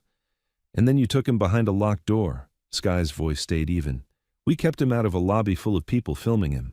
Rourke turned his head toward her, smile still there. "How noble." The second guard's eyes flicked to Eli. "Kid, you okay?" Eli's lips moved, but no words came out. Rourke stepped forward, as if to walk right past the guards into the room. The lead guard shifted to block him reflexively, then remembered the badge and hesitated. Mason spoke carefully. "Deputy, you're not entering staff space without permission." Rourke's smile thinned. "You're not giving orders in a hospital, Mason." Mason didn't raise his voice. "Then do it by the book. Bring the supervisor. Bring the patient advocate. Verify your papers." Rourke lifted the folder slightly. "Already did." Sky's eyes didn't blink, and it didn't verify. Rourke held her gaze for a beat, and for a fraction of a second, his smile slipped, irritation showing through the charm. Then it came back. "Hospital's on edge," he said, addressing the guards like Mason, and Sky weren't even there. "People are filming. They're saying these 2 followed a vulnerable mother and child. They're saying the hospital is letting a biker gang take over." The lead guard's jaw tightened. "We are not letting anyone take over." "Exactly," Rourke said. "So you remove the bikers, and you release the child to me. Problem solved." Mason heard how smooth it was, how tempting it sounded if your only goal was quiet. Sky said, "You want quiet, not safety." Rourke's smile didn't move. "I want order." The nurse who'd been inside with them took a step forward, voice shaking slightly. "Deputy?" He ran. They didn't drag him. They stopped him from going into ICU. Rourke looked at her like she'd betrayed him personally. "Thank you for your opinion." Then he turned back to Eli and lowered himself a little, making his posture smaller, friendlier. "Hey, buddy, come with me. You can hold my hand. You'll be safe." Eli pressed closer to Mason without touching him, the smallest movement, like a magnet choosing the less frightening metal. Rourke's eyes flicked up and the smile stayed, but it went colder. "See?" he said, standing again. "He's afraid. He needs stability." "He's afraid of you," Sky said. The lead guard cleared his throat, uncomfortable. "Sir, ma'am, I'm going to need you to step out of this area, now." Mason nodded once. "We will. But Eli stays with hospital staff." Rourke's voice stayed pleasant. "Hospital staff doesn't want him. They want liability gone. That's what they want." Mason didn't argue in circles. He looked at the nurse. "Who's in charge on this floor right now?" The nurse hesitated, then nodded toward the hall. "Supervisor Reynolds." Sky's phone buzzed. She glanced down, then looked up at Mason. "Rita says get supervisor on record. Ask for law to confirm authenticity. Do not refuse a valid order, but do not surrender to a fake one." Mason nodded. "Bring Reynolds here." Rourke's smile widened like he'd already won. "Sure, bring her. She'll tell you the same thing." The lead guard spoke into his radio, clipped and tense. "Supervisor Reynolds to staff hall near triage, now." While they waited, Rourke drifted his eyes over Eli again. "You know," he said conversationally, "kids run when they're confused. They run when adults fill their heads with nonsense. Sky's voice went colder. Stop talking to him. Rourke's eyes turned to her. Make me, he said it softly, like the teenager in the lobby had, like the whole county ran on that question. Footsteps approached. Supervisor Reynolds appeared, jaw set, moving with the controlled speed of someone who'd already dealt with too many calls tonight. Patient advocate Jacobs came with her, clipboard in hand. Behind them, a hospital administrator in a clean blazer tagged along, eyes sharp and anxious. Reynolds took in the scene in 2 seconds. Why is security in a staff hallway? Rourke lifted the folder. Because these two are hiding a minor from lawful protective custody. Mason's voice stayed calm. He ran from the deputy. We kept him from running into ICU. The deputy has presented unverified paperwork twice. Jacobs looked at Rourke. We already confirmed the previous document had no filing. Rourke's smile didn't move. That was earlier. This is now. He flipped to a page and handed it out like it was inevitable. Reynolds took it, scanned, and her eyes narrowed. This lists a judge. Rourke nodded. Yes. Jacobs leaned in. We need verification. Rourke's tone sharpened slightly. You're verifying a court order while a child is in distress, Sky answered evenly. You're waving paper while a mother is sedated and can't consent. The administrator finally spoke, voice tight. This is turning into a spectacle. Rourke turned toward him, sympathetic. It doesn't have to. Release the child, remove the bikers, and you don't have cameras on your lobby. Mason watched the administrator's eyes flick to the hallway, to Eli, to the security guards. He could see the calculation. Easiest path, least noise. Reynolds held the paper up. I'm verifying. Rourke's jaw flexed. If you delay and something happens to him, that's on you. Eli's breath hitched at the words, something happens, like he'd heard them before in other mouths. Mason crouched slightly, just enough to bring his voice closer to Eli's ear without leaning in. Don't listen to him, he said. Look at me. Eli's eyes flicked to Mason, then darted away again, terrified of making the deputy angry by ignoring him. Reynolds handed the paper to Jacobs. Call the clerk. Confirm the case number and signature. Jacobs nodded and stepped aside, dialing. Rourke smiled wider. Good. Confirm it. The confidence in his tone was the first thing that felt wrong. Most people threatened when they were cornered. Rourke sounded comfortable. Mason's eyes went to the folder in Rourke's hand. New page, cleaner formatting, different letterhead than before, like someone had printed it in a hurry but knew what official paper should look like. Sky's voice dropped to Mason. He's not bluffing. He's got help. Mason didn't answer. His hand brushed his pocket again, feeling the edge of the card. Eli whispered, barely audible. If he takes me, I won't come back. Sky's face tightened. Hey. Eli shook his head fast. They say I will. I don't. Mason kept his voice steady. You're not going anywhere without someone you trust seeing it happen. Eli's lips trembled. You can't stop them. Mason didn't promise what he couldn't control. We can make it hard. We can make it seen. Jacobs came back from the call, face tense. Clerk's office says the judge listed is in chambers tonight. They're not confirming over the phone. Rourke spread his hands. There you go. You can't verify, but you can't deny. Reynolds' eyes narrowed. That doesn't make it valid. The administrator exhaled sharply. We can't hold a child indefinitely because the clerk won't answer. Sky's voice stayed level. Then keep him with social work. That's literally their job. The administrator's eyes flicked to Sky like she was an inconvenience. We are trying to run a hospital. Rourke leaned in, voice gentle. Release him to law enforcement, and your hospital runs. Mason watched Reynolds. She didn't like it, but he could see the pressure folding around her. Not fear of Rourke, fear of chaos, fear of being the headline. Reynolds finally said, We will not release him from a staff area without a verified order. But, her eyes flicked to Mason and Sky, you two need to leave this hallway, now. Sky stiffened. If we leave, he takes him. Reynolds' voice went firm. You're escalating the situation by being here. If you refuse, security will escort you out and then the deputy will claim you resisted. It was a trap built out of policy. Mason exhaled slowly. We'll step out. Sky's eyes snapped to him. "Mason, we'll step out," he repeated, calm, to the supervisor. "But we're not leaving the building." Reynolds nodded once, relieved she got compliance. Rourke's smile brightened like a reward. "Smart choice." Mason looked at Eli. "Stay with Ms. Henson," he said, loud enough for everyone to hear. "Stay with hospital staff. Do not go with anyone unless Ms. Henson is there." Eli nodded fast, eyes wet. Reynolds turned to the nurse. "Get Ms. Henson here." The nurse hurried off. Mason and Sky stepped out into the corridor, hands visible, moving slowly. Security shadowed them, making sure everyone could see the peaceful removal. Rourke stayed in the staff hall, just inside the doorway, still smiling as if he'd proven something.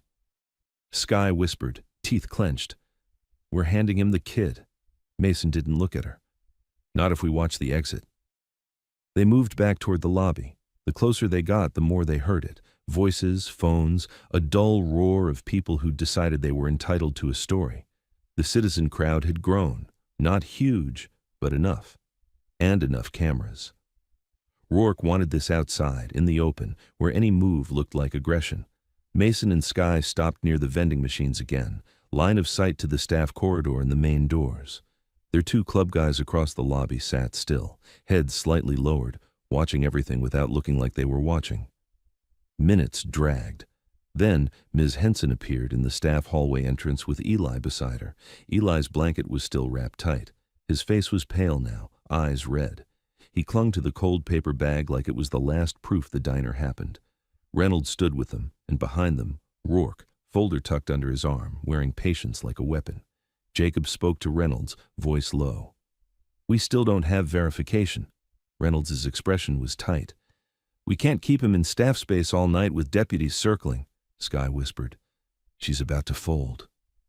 Mason watched, still, controlled. Rourke stepped forward and said something that Mason couldn't hear, too quiet. Reynolds' posture shifted, a barely visible flinch. Then she nodded once, sharply, like she'd made a decision she hated. Reynolds turned to Ms. Henson. "Walk him to the front, released to the deputy's custody pending verification." Sky's whole body went rigid. "No." Mason didn't move yet. He watched for the exact reason. Ms. Henson's face went pale. "Supervisor, he tried to take him with fake paperwork." Reynolds' voice stayed firm, brittle.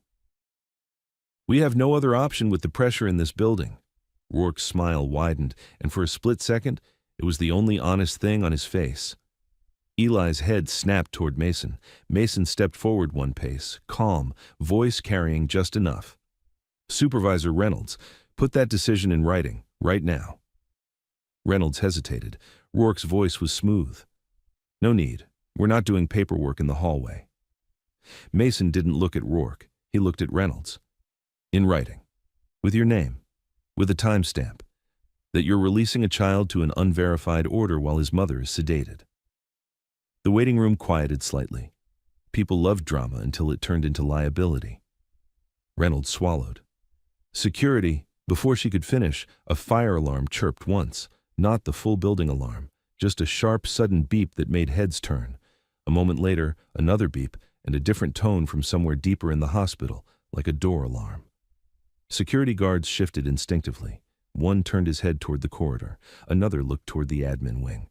The administrator took out his phone, suddenly focused elsewhere. Rourke didn't look confused at all. He stepped close to Ms. Henson, touched her elbow lightly like a guide, and said something too quiet to hear. Ms. Henson's eyes widened. Then Rourke slid his hand onto Eli's shoulder again, gentle pressure. Eli flinched. Mason took a step, but Sky caught his sleeve with 2 fingers, just enough. "If you grab him, we're the story." Mason's jaw flexed. He forced himself to stop. Rourke turned the moment into movement. He walked Eli not toward the main doors where cameras were, but toward a side corridor near radiology, an exit that led to the staff parking lot. Ms. Henson followed, torn, looking back at Reynolds as if begging for someone to stop it. Reynolds looked overwhelmed, already turning toward the alarm sound, the administrator speaking into his phone, security splitting their attention. It was engineered chaos. Just enough to blur consent, just enough to make people choose the easiest problem to solve. Mason moved fast without running, cutting through the lobby at an angle to keep eyes off him. Sky mirrored him.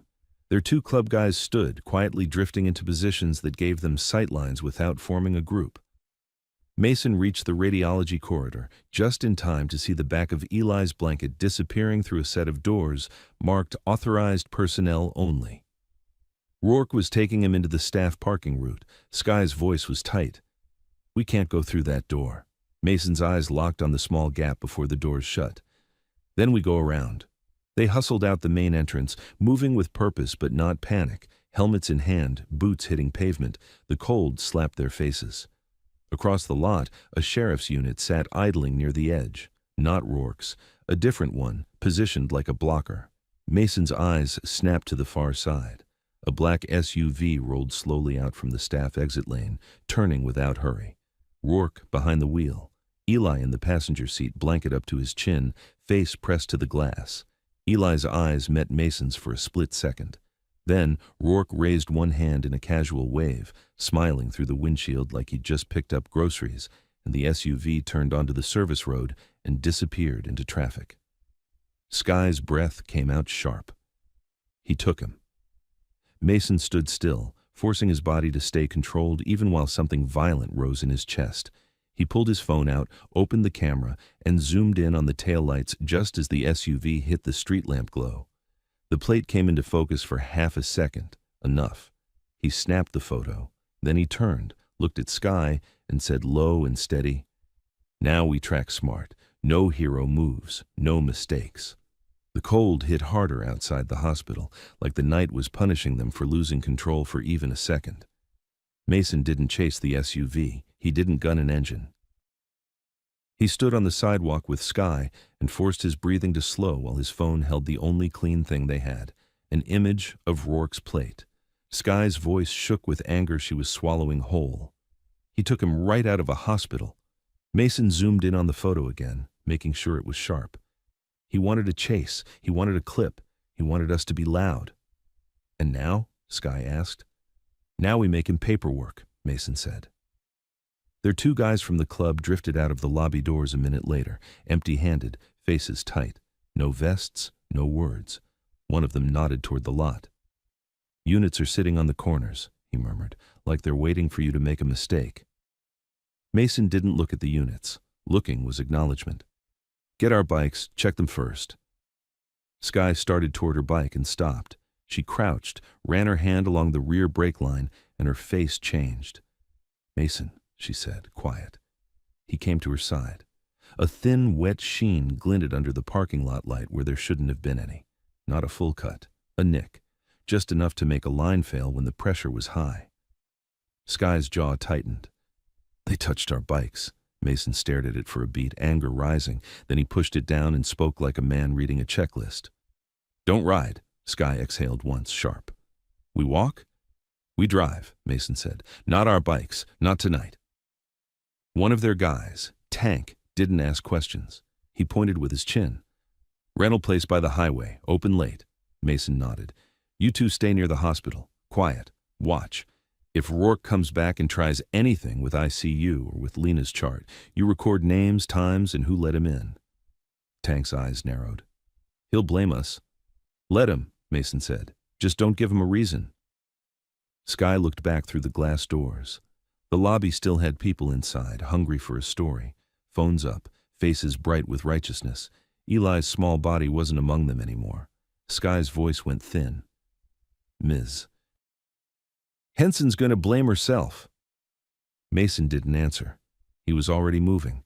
They cut through the lot on foot, not running, just purposeful. Sky called Rita first. No speaker, no drama. Rita's voice came tight and immediate.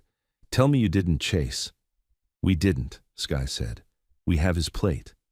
"Text it," Rita snapped, "and send me every recording you have, hospital hallway, lobby, anything with his voice." Mason sent the plate photo. Then he started listing names like he was building a case with his mouth. Supervisor Reynolds, patient advocate Jacobs, social worker Henson, EMT, female, first responder from Sunrise Motel call. Rita didn't interrupt. She let him lay the bricks. When he finished, she said, "Good. Now you do 3 things. 1, you go back inside and request the hospital preserve all footage, front lobby, staff corridor, radiology exit, staff parking, in writing. 2, you file a report with an agency that's not his sheriff's office, state police duty desk. And 3, you get witness statements, not stories, statements. Sky swallowed. He took a kid. Tonight. Then treat it like a kidnapping with a badge, Rita said. And if you touch him, you become the kidnapping. Mason's voice stayed flat. We won't touch him. Good, Rita said, because I'm moving. I'm calling the county clerk, I'm calling the DA's duty line, and I'm calling the hospital's legal counsel. If that paper he waved has a real signature, we'll confirm it. If it doesn't, we bury him with his own lies. Sky's eyes flicked to Mason. We can get the footage? You can request preservation, Rita answered. You can't demand a copy, but if the hospital's smart, they'll cooperate to protect themselves. Mason ended the call and immediately turned back toward the doors. Not to fight, to document. Inside, the lobby tension jumped as soon as people saw them re-enter. A man raised his phone like it was a weapon. A woman muttered something about gang. Security straightened. Mason didn't look at any of them. He walked straight to the triage desk and asked for the nursing supervisor, patient advocate, and hospital administrator. By name, not by title. Names made people accountable. Supervisor Reynolds appeared first, face drawn. You need to leave, she said, like she'd said it 100 times tonight. Mason held his hands open. I'm not here to argue. I'm here to request preservation of all surveillance footage related to Deputy Rourke and the child, including staff exits. Reynolds stared at him, then at Sky. We're handling it. In writing, Sky said, voice controlled. She held her phone low, recording her own words and Reynolds' response without shoving it in anyone's face. We're requesting it. Right now. Patient advocate Jacobs arrived, clipboard under his arm, eyes wary. What's going on now? Mason's tone didn't change. A minor was removed through a staff exit by a deputy using unverified paperwork while his mother was sedated in ICU. We have photo evidence of the vehicle. We need the hospital to preserve footage and document the timeline. Jacobs's jaw tightened. We are not releasing a child. You did, Sky said softly. Reynolds flinched. Mason didn't press the wound. He pressed the paper. We are requesting preservation, not copies, preservation. Jacobs looked toward the administrator in the blazer, same one from before, who approached with tired eyes and the posture of someone who wanted the night to disappear. We're doing everything we can, the administrator said. Mason nodded once. Then write it down. Jacobs hesitated, then said, I will document a request for preservation, and I will alert hospital counsel. Sky's voice stayed steady. Include that the deputy presented unverified custody documents twice and attempted removal.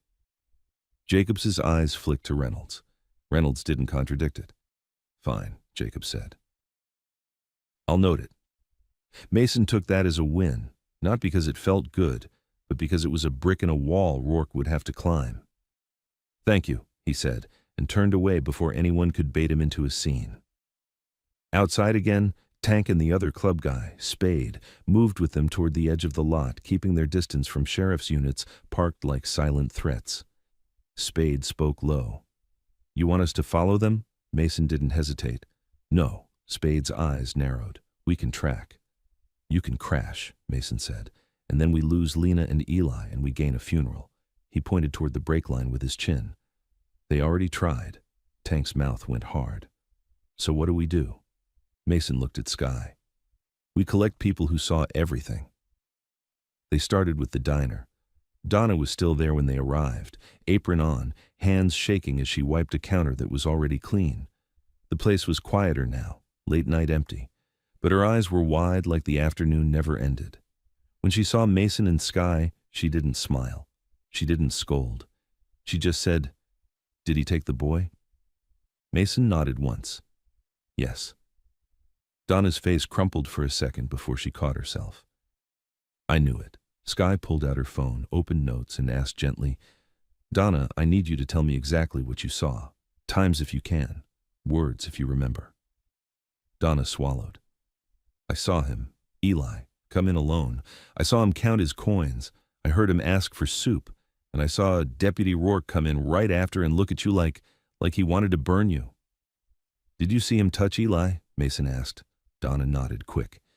"He put his hand on his shoulder when they left. Friendly to everybody else, not friendly to the boy." Sky wrote it down. "Do you have cameras?" Donna's eyes flicked to the ceiling. "We do." Mason kept his voice careful. "Can you preserve the footage from today?" Donna's hands tightened on the rag. "Sheriff's office already called. They told me not to give anything to outsiders." Sky's jaw tightened. "Of course they did."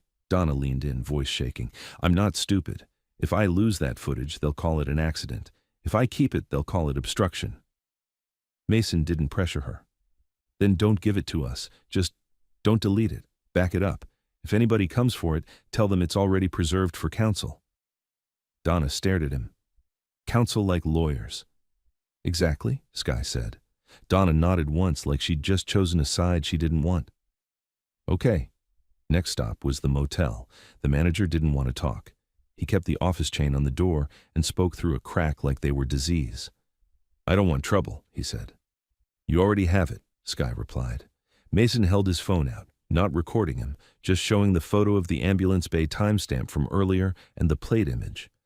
"We're not asking you to fight anyone. We're asking you if you saw Deputy Rourke at room 12 today." The manager's eyes flicked left and right like the parking lot had ears. "He was here." "What time?" Mason asked. The manager swallowed.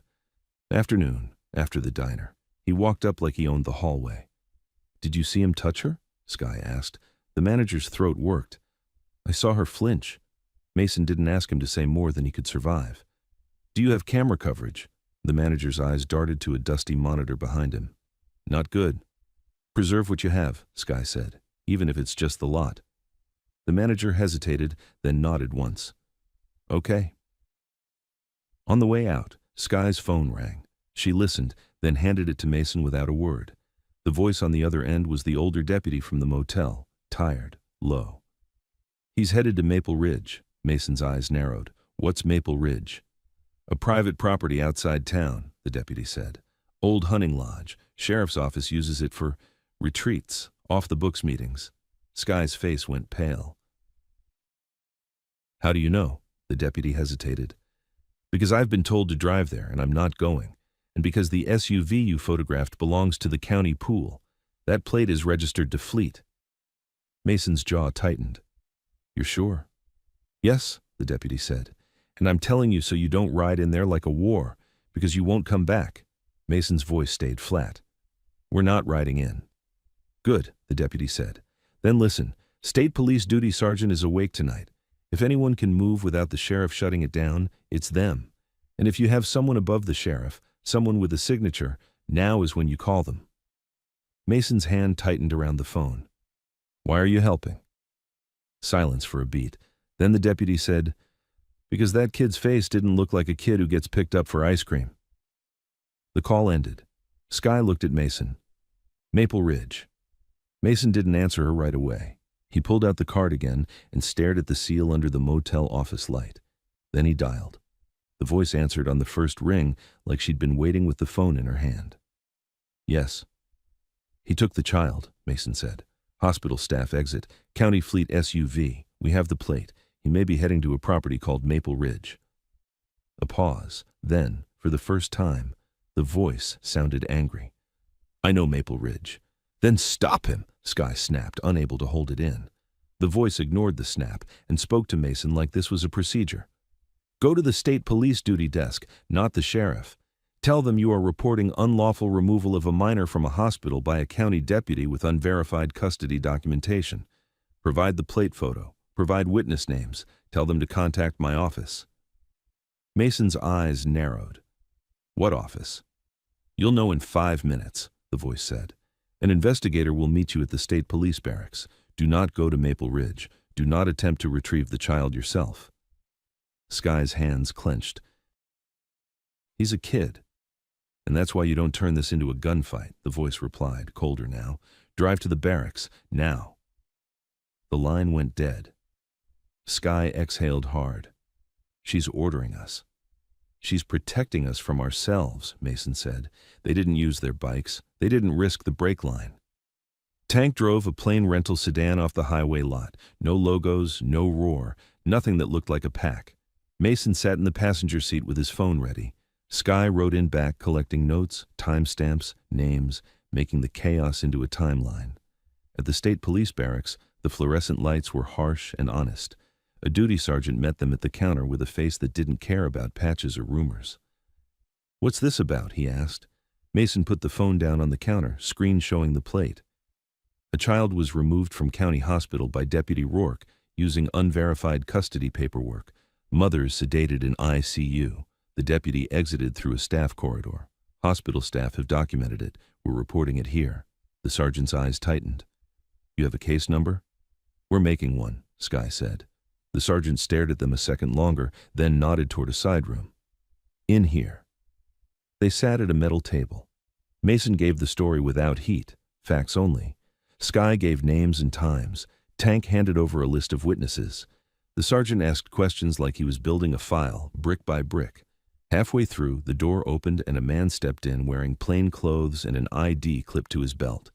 He wasn't sheriff. He wasn't hospital. He looked like someone who lived in documents and decisions. He introduced himself without flourish. "Investigator Klein, County Circuit." Sky's eyes narrowed. "Circuit Court?" Klein's gaze went to Mason. "You spoke with my judge." Mason's jaw tightened. "So she is a judge." Klein didn't confirm it directly. He didn't have to. "Give me everything you have," he said, and his voice carried a kind of authority that didn't need volume. Mason slid his phone across the table. Plate photo, video from the hallway, audio from 911, notes from Donna, the motel manager, the supervisor's statements. Klein watched the plate image, and something in his face hardened.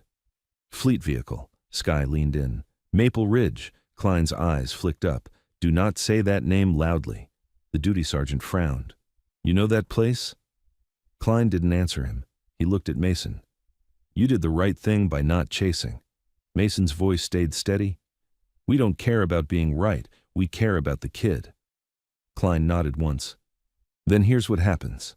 He pulled out a folder of his own. Real paper, real letterhead, not something printed in a panic. "Emergency petition, child welfare, judicial review at first light, and an immediate directive to locate and return the minor to hospital custody pending investigation." Sky's breath caught. "You can do that tonight?" Klein looked at her like she'd forgotten what a judge could do. "My judge can." He stood. "You're going to stay available for statements. You're going to keep your people calm, and you are going to let state police do the retrieval." Mason held his gaze. "If they find him," Klein's voice didn't soften, "they will." At 2:17 a.m., the duty sergeant printed the directive and stamped it. Klein signed where he was authorized to sign, then left the room with the paper in his hand like it weighed more than a gun. Mason watched him go and felt something shift, small but real. For the first time since Eli poured those coins on the diner table, the night wasn't just fear and rumor. It was a case. The barracks clock read 2:41 a.m. when the duty sergeant pushed his chair back and started moving with a different kind of speed. Not panic, procedure.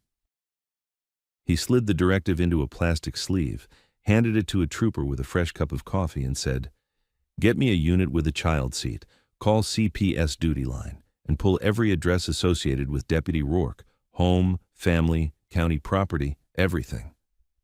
Investigator Klein didn't hover. He stood near the doorway like a hinge between worlds, phone to his ear, speaking in short, controlled sentences. Mason sat at the metal table and watched men and paper turn into motion. Sky's pen scratched as she tightened the timeline again. Diner, motel, ambulance, hospital staff corridor, radiology exit, plate photo, preservation request, online post, crowd. Every detail that felt small was a nail you could drive later. Tank and Spade stayed quiet in the corner, not looking like muscle, just looking like two tired guys who'd been awake too long and didn't know what to do with their hands. The duty sergeant came back in with a printout and slid it across to Mason. "That plate you photographed, county fleet, assigned to admin pool, not supposed to leave city limits without sign out." Sky's jaw tightened. "So he logged it?" "Or he didn't," the sergeant said. "Either way, it's traceable." Klein ended his call and finally stepped fully into the room. "We have probable location," he said. Mason's eyes locked on him. "Maple Ridge." Klein didn't flinch. "Yes." Tank shifted in the corner, irritation flashing. "Then go." "We are," the duty sergeant said, flat. "You are not." Sky leaned forward. "He's 6. He's with a man who already forged paperwork." Klein's voice stayed calm, but it carried weight now. "And if you show up in vests, he claims armed gang intimidation, and the sheriff's office turns this into a standoff. We are not giving him that." Mason forced his hands to unclench. "Then tell me what you need." Klein looked at him for a beat like he was measuring whether Mason could follow instructions when rage was hot. "Stay available," Klein said. "Your statement will be attached." "Your photo is evidence. Your restraint is the reason this doesn't collapse." Mason nodded once. "What about Lena?" Klein's eyes flicked briefly, then back. "Hospital has restricted visitor notes now. ICU is aware. If Rourke tries to enter, it gets logged." Sky's voice was sharp. "Log doesn't stop him." Klein didn't sugarcoat it. "No, but it gives us the paper to take him apart." A trooper opened the door and called, "Sarge." The duty sergeant stood. "Move." The room emptied fast. Papers became folders. Folders became sealed bags. Phones became recorded evidence. Names became case numbers. Mason stood too, instinct pulling him toward the hallway, toward wherever Eli was. Klein put a hand up, not touching him, just stopping him with air. "You stay." Mason didn't argue. He stared at Klein and forced the question out steady. "If he's at Maple Ridge, what's he doing with the kid?" Klein's jaw tightened. "Keeping him off the grid long enough to make a story true." Sky swallowed. "What story?" Klein's voice dropped. "That he's the guardian, that the mother is unstable, that the bikers are predators, that the hospital panicked, that law enforcement rescued the child." Mason felt his stomach twist. "So he's rewriting reality." Klein nodded once.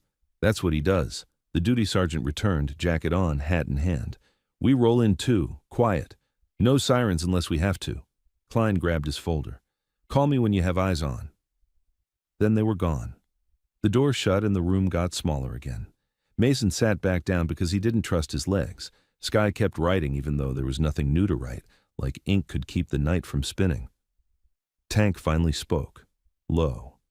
"I could be there in 8 minutes." Mason didn't look at him. "And then what?" Tank's mouth tightened. "Then I take the kid." "With what?" Mason asked. "Your hands? Your pride?" Tank's eyes flashed. "With my spine." Mason's voice stayed flat. "You walk into sheriff property and take a child from a deputy, you give him the only thing he needs, a reason." Tank's jaw worked. He hated it, but he heard it. Spade's voice came quiet. "So we wait." Mason nodded once. "We wait, and we don't let our anger write his ending." A minute later, Sky's phone buzzed with a message. She read it, then looked up, face tight. "Donna," she said. "Sheriff's office came into the diner, told her to hand over footage." Mason's stomach dropped. "She did?" Sky shook her head. "She told them it's preserved for counsel. They threatened her." Tank's hands clenched. "We go there." "No," Mason said. "We don't leave this barracks, not until Eli's located." Sky's eyes flicked to the duty sergeant's empty chair. If they're leaning on the diner, they're leaning on the motel too. Mason stared at the evidence bag with his phone inside it, like it was a locked door between him and action. "Let them lean," he said. "Everything they do becomes pattern." The clock moved slow. 3:08, 3:19, 3:27. At 3:31, a trooper stepped into the room with a portable radio and set it on the table without a word. The duty sergeant's voice crackled through it, clipped and controlled. "We are on scene. Visual on County Fleet SUV. 2 additional county units present. No lights." Sky's breath caught. Tank stood without realizing it. Mason didn't move. He forced himself to listen. The radio hissed. "Approaching property line. Establishing perimeter." A pause. Then, "Contact. Subject identified as Deputy Rourke. He is presenting paperwork." Klein's voice cut in briefly over another channel, calm and cold. "Do not accept verbal claims. Execute directive. Confirm miner's location." Mason closed his eyes for 1 second, then opened them again. He pictured Maple Ridge without ever seeing it. Dark trees, a lodge, a man with a badge smiling while a child sat silent. He pictured Eli's face behind that glass in the SUV, eyes begging and helpless. The radio crackled again. Rourke refusing entry. State's property is under sheriff's jurisdiction. Another voice, steady. State directive supersedes. We are here for the minor. Mason's hands were flat on the table, still, visible, like he could prove to himself he wasn't the kind of man who exploded. Sky whispered, "Please." The radio hissed, a longer pause than before. Then, we have visual on the minor through front window. He appears unharmed. He is seated, blanket around shoulders. Mason's throat tightened so hard it hurt. Tank exhaled like he'd been holding air for hours. Klein's voice, sharper now. Retrieve, a burst of static. Then, Rourke is stepping back. He is recording with his phone. He is stating this is unlawful. Another pause. Then the words came, plain and brutal. Minor is in our custody. Sky's eyes filled immediately. She wiped them fast like she was angry at them. Mason didn't move for a full second. He couldn't. His spine felt too tight. The radio continued. Transporting to barracks. CPS en route. Rourke is not detained at this time. He's being instructed not to contact the child or the mother. Mason's jaw flexed at the last part. Not detained. Not yet. Paper took time, but Eli was coming back. Sky leaned forward, voice low and shaking. Bring him to his mom. He'll try again, Mason said quietly. If he isn't stopped properly, he'll try again. Tank's voice was rough. Then stop him properly. Klein's voice came through the radio again, quieter now. Secure chain of custody. Document minor's condition. Photograph any marks. Collect minor's statement with CPS present. Then hospital. Mason stared at the ceiling for a beat, as if he could see through it to the road they were driving. The trooper's hands steady on the wheel, the child seat buckled, the blanket held tight. At 4:12 a.m., headlights cut across the barracks lot. A state unit pulled in, then another. A trooper opened the back door, and Eli stepped out slowly, blanket dragging like it was too heavy for him. His face was pale, his hair was messy, his eyes looked too old. A woman in a plain coat walked beside him, CPS duty worker, badge visible, posture careful. Eli didn't run to Mason. He didn't even take a full step toward him. He just looked at Mason like he was checking if promises still existed. Mason crouched slightly without crowding him. "Hey," he said, voice low. "You're safe."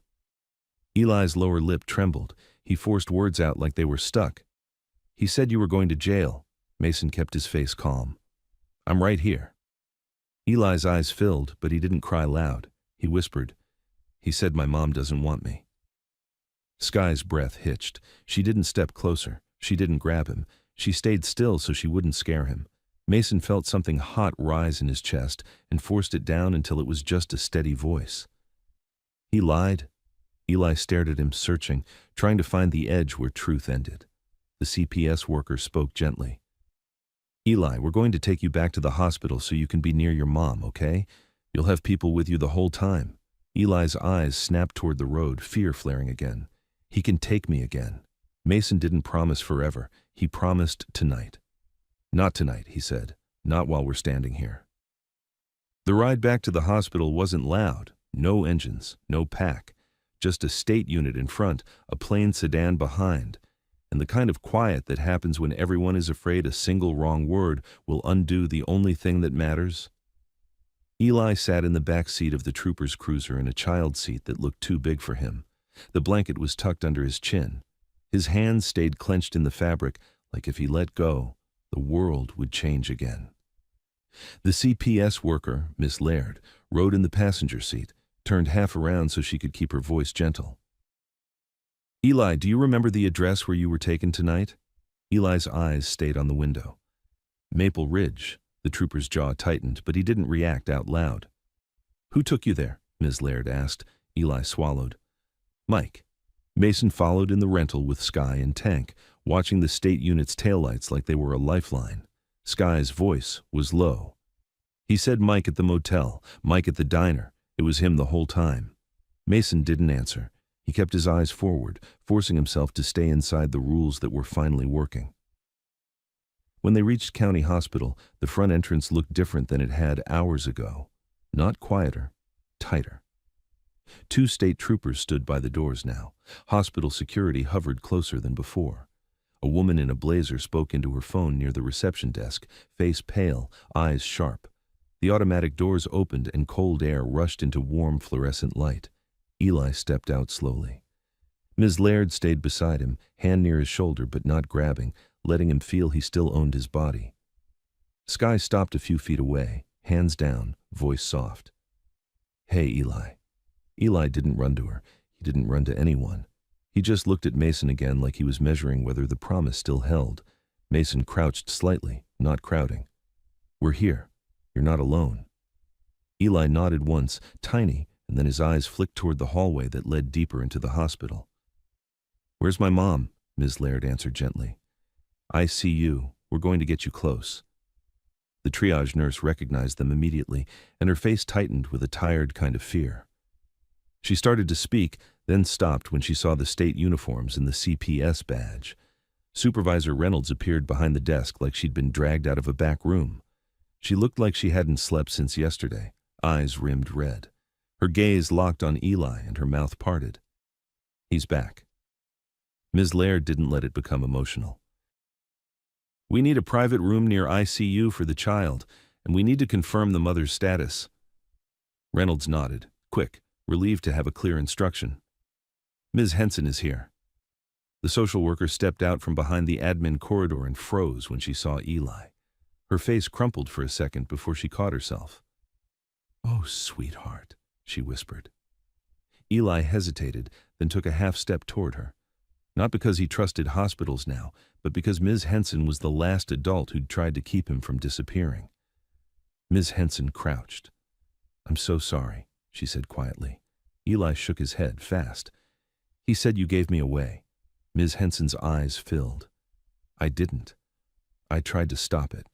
Ms. Laird cut in softly but firmly, keeping the child from drowning in adult guilt. "Let's get him to a safe room, now." A security guard moved to open the staff corridor door, but a trooper stopped him with a glance. "We stay in public halls," he said. "No side exits, no shortcuts." Reynolds nodded, swallowing. "Of course." They started down the main corridor toward ICU. Not fast, not slow, controlled. Halfway there, an alarm chirped once from a side door. Not the building alarm, just a door sensor. A nurse hurried out and spoke to another staff member under her breath, eyes flicking toward the lobby. "They're back." Skye's spine went tight. "Who?" The answer walked in before anyone had to say it. Deputy Rourke came through the main entrance like he was returning to his own house. Same clean uniform, same smile.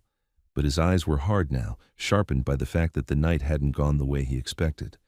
2 county deputies followed him, and behind them, just a few steps back like he didn't want to be filmed too close, Sheriff Braddock himself. A heavier man. Older. Calm in the way powerful people get calm when they're used to rooms bending. The lobby shifted immediately.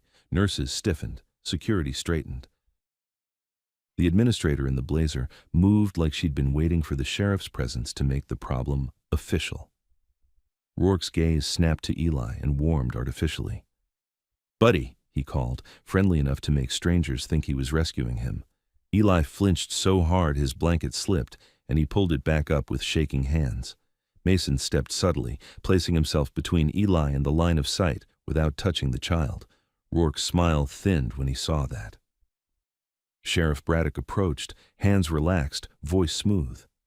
"Evening," he said to the troopers. "Or morning. Depends how tired you are." One of the state troopers didn't match the charm. "Sheriff?" Braddock's eyes drifted to Eli like he was looking at a file, not a kid.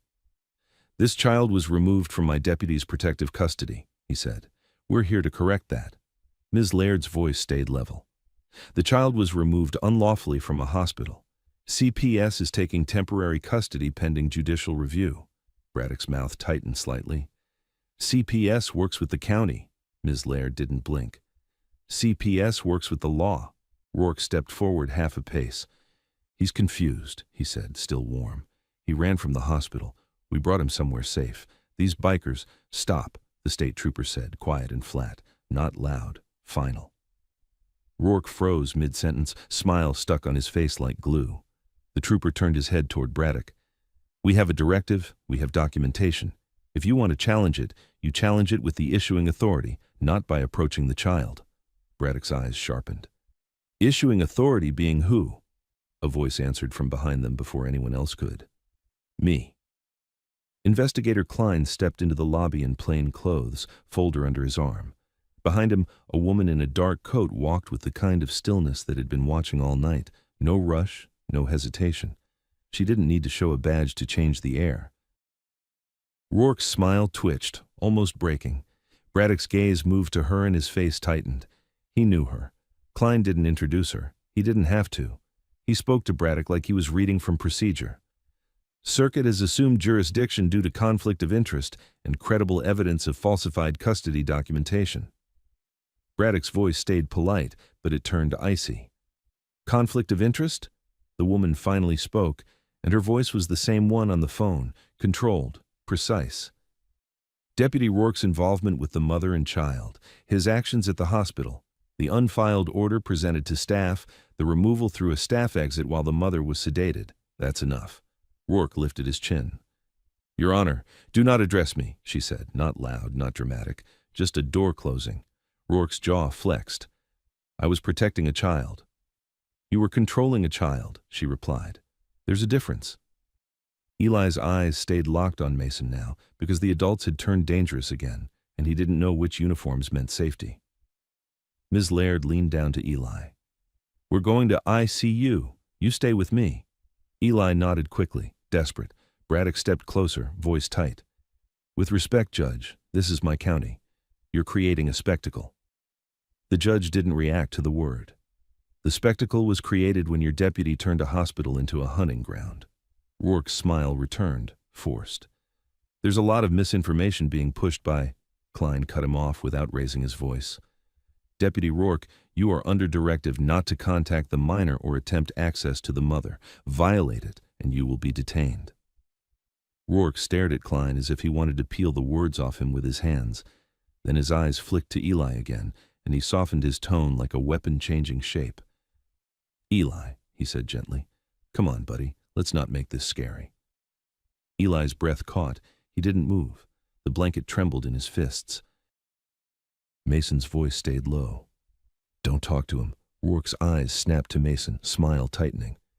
"You don't get to—" The judge looked at Mason once, not approving, not disapproving, measuring. Then she looked back at Rourke. "Stop speaking to the child." Rourke's smile cracked for the first time. Not fully, just enough to show the anger underneath. He stepped back half a pace like he was conceding gracefully.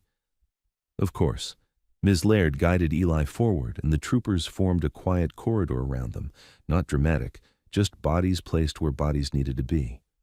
They moved toward ICU. As they walked, Ms. Henson kept pace on the other side, whispering to Reynolds. "Put a hard restriction on the mother's chart. No law enforcement access without court order. Log every attempt." Reynolds nodded, voice thin. "IT said someone tried to remove the restriction earlier." Sky's eyes narrowed. "Who?" Reynolds swallowed. "It came through a county access code." Mason didn't look back toward the lobby, but he felt Rourke's presence like heat behind his neck. In the ICU corridor, the air got colder and cleaner. Doors stayed shut. Nurses moved with focus, not gossip. A sign on the wall read, "Quiet Zone," like it was begging. An ICU nurse met them, eyes sharp, already informed. "Lena Harper," she said. "She's stable enough for a brief window view. No entry, no touching. She is intubated and sedated." Eli's face tightened. "Can she hear me?" The nurse hesitated, then answered honestly. "Sometimes people hear more than we think. You can talk to her." They stopped at a glass panel. Beyond it, Lena lay still under white sheets, tubes, tape, a machine breathing for her. Her hair was brushed back, her face pale now without fever flush. The bruising on her forearm was visible where the gown sleeve ended, ugly against hospital white. Eli pressed closer to the glass, not touching it, just hovering like he was afraid the room would punish him for wanting her. "Mom," he whispered, no response. Just the steady rhythm of the machine. Eli's voice cracked. "I got soup," he said, and then he swallowed hard like the words hurt. "I tried." Ms. Laird knelt beside him, letting him have his moment without making it a performance. Skye turned away for a second, eyes wet, jaw clenched. Mason stood still, hands down, watching the child and the woman in the tube that kept her alive, and feeling the name Harper pulsing in his chest like an old bruise. Klein stepped beside him, low enough that only Mason heard. "Why did that name hit you in the diner?" Mason didn't answer immediately. He watched Eli speak to the glass like it was a door he couldn't open. Then he said, "Quiet." "Because I knew a Harper." Klein's eyes didn't move. "Family?" Mason's jaw flexed. "Brother, not by blood." Klein held his gaze. "Tell me the truth, Mason, not the story." Mason exhaled once. "He rode with us. He died. He made me promise something about his people. I didn't keep it." Klein didn't ask for drama. "And Lena?" Mason stared through the glass. "I don't know yet. But that wristband, that last name, the kid's face, it's not random." Klein nodded once, like that was enough for now. "You say that in a statement, carefully. Facts, no club mythology." Mason's voice stayed flat. "I can do facts." Down the hall, footsteps approached again, heavier, more official. Sheriff Braddock had followed as far as ICU allowed, staying just outside the quiet zone with Rourke at his shoulder. They weren't close enough to touch anything, but close enough to be pressure. Braddock spoke without raising his voice. "Judge, this is inappropriate. You're disrupting a medical facility." The judge turned her head slightly, eyes steady. "You're standing in an ICU corridor at 4 in the morning because your deputy wants a child. Don't lecture me on disruption." Rourke's smile was gone now. His face was tight, and his eyes kept flicking to Eli like he was calculating distance and angles. "Ms. Laird stood, positioning herself between Eli and the hallway instinctively. The troopers shifted, subtle. The judge's voice stayed calm. "Sheriff Braddock, you will leave this wing. Deputy Rourke will leave the building. If either of you remains, state will remove you." Braddock's nostrils flared. He stared at her like he wanted to fight on principle, then made the calculation every politician makes. Losing here would look worse than leaving. He nodded once, stiff. "This isn't finished." "No," the judge replied. "Now it's started properly." Braddock turned. Rourke didn't. Rourke stood still for one last second, staring at Eli's small back, blanket bunched in his fists, whispering through glass to a mother who couldn't answer. Then Rourke leaned toward Mason, voice low enough to slip under the hospital's quiet rule. "You don't know what you're doing," he murmured. "You're picking a fight you can't win." Mason didn't react with his body. He reacted with one sentence. "Stay away from the child." Rourke's mouth twisted into something close to a smile. "Or what?" The judge's voice cut through, calm and lethal. "Deputy Rourke, out, now." For the first time that night, Rourke obeyed without a performance. He turned and walked away, shoulders tight, as if every step was a promise. Eli didn't look back. He kept whispering to the glass, voice small and urgent, trying to pour his whole fear into words she might hear.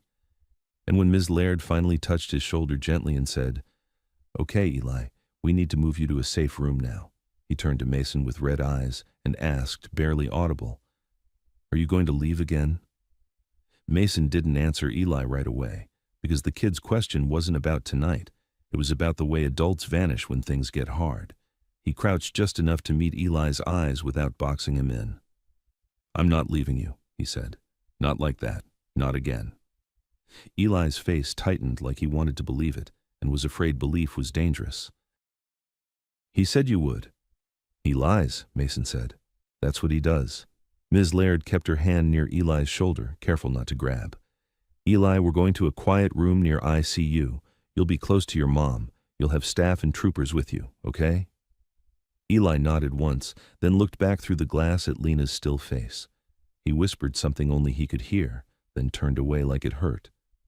They walked him down the ICU corridor, past doors that stayed shut and nurses who pretended they weren't watching. No side exits this time, no staff shortcuts, main halls only. every step documented by the simple fact that there were too many professional eyes on it now. A small family consult room opened. 2 chairs, a couch, a box of tissues, a laminated poster about grief. Ms. Henson was already inside with a notebook, face pale but steady. Ms. Laird guided Eli to the couch.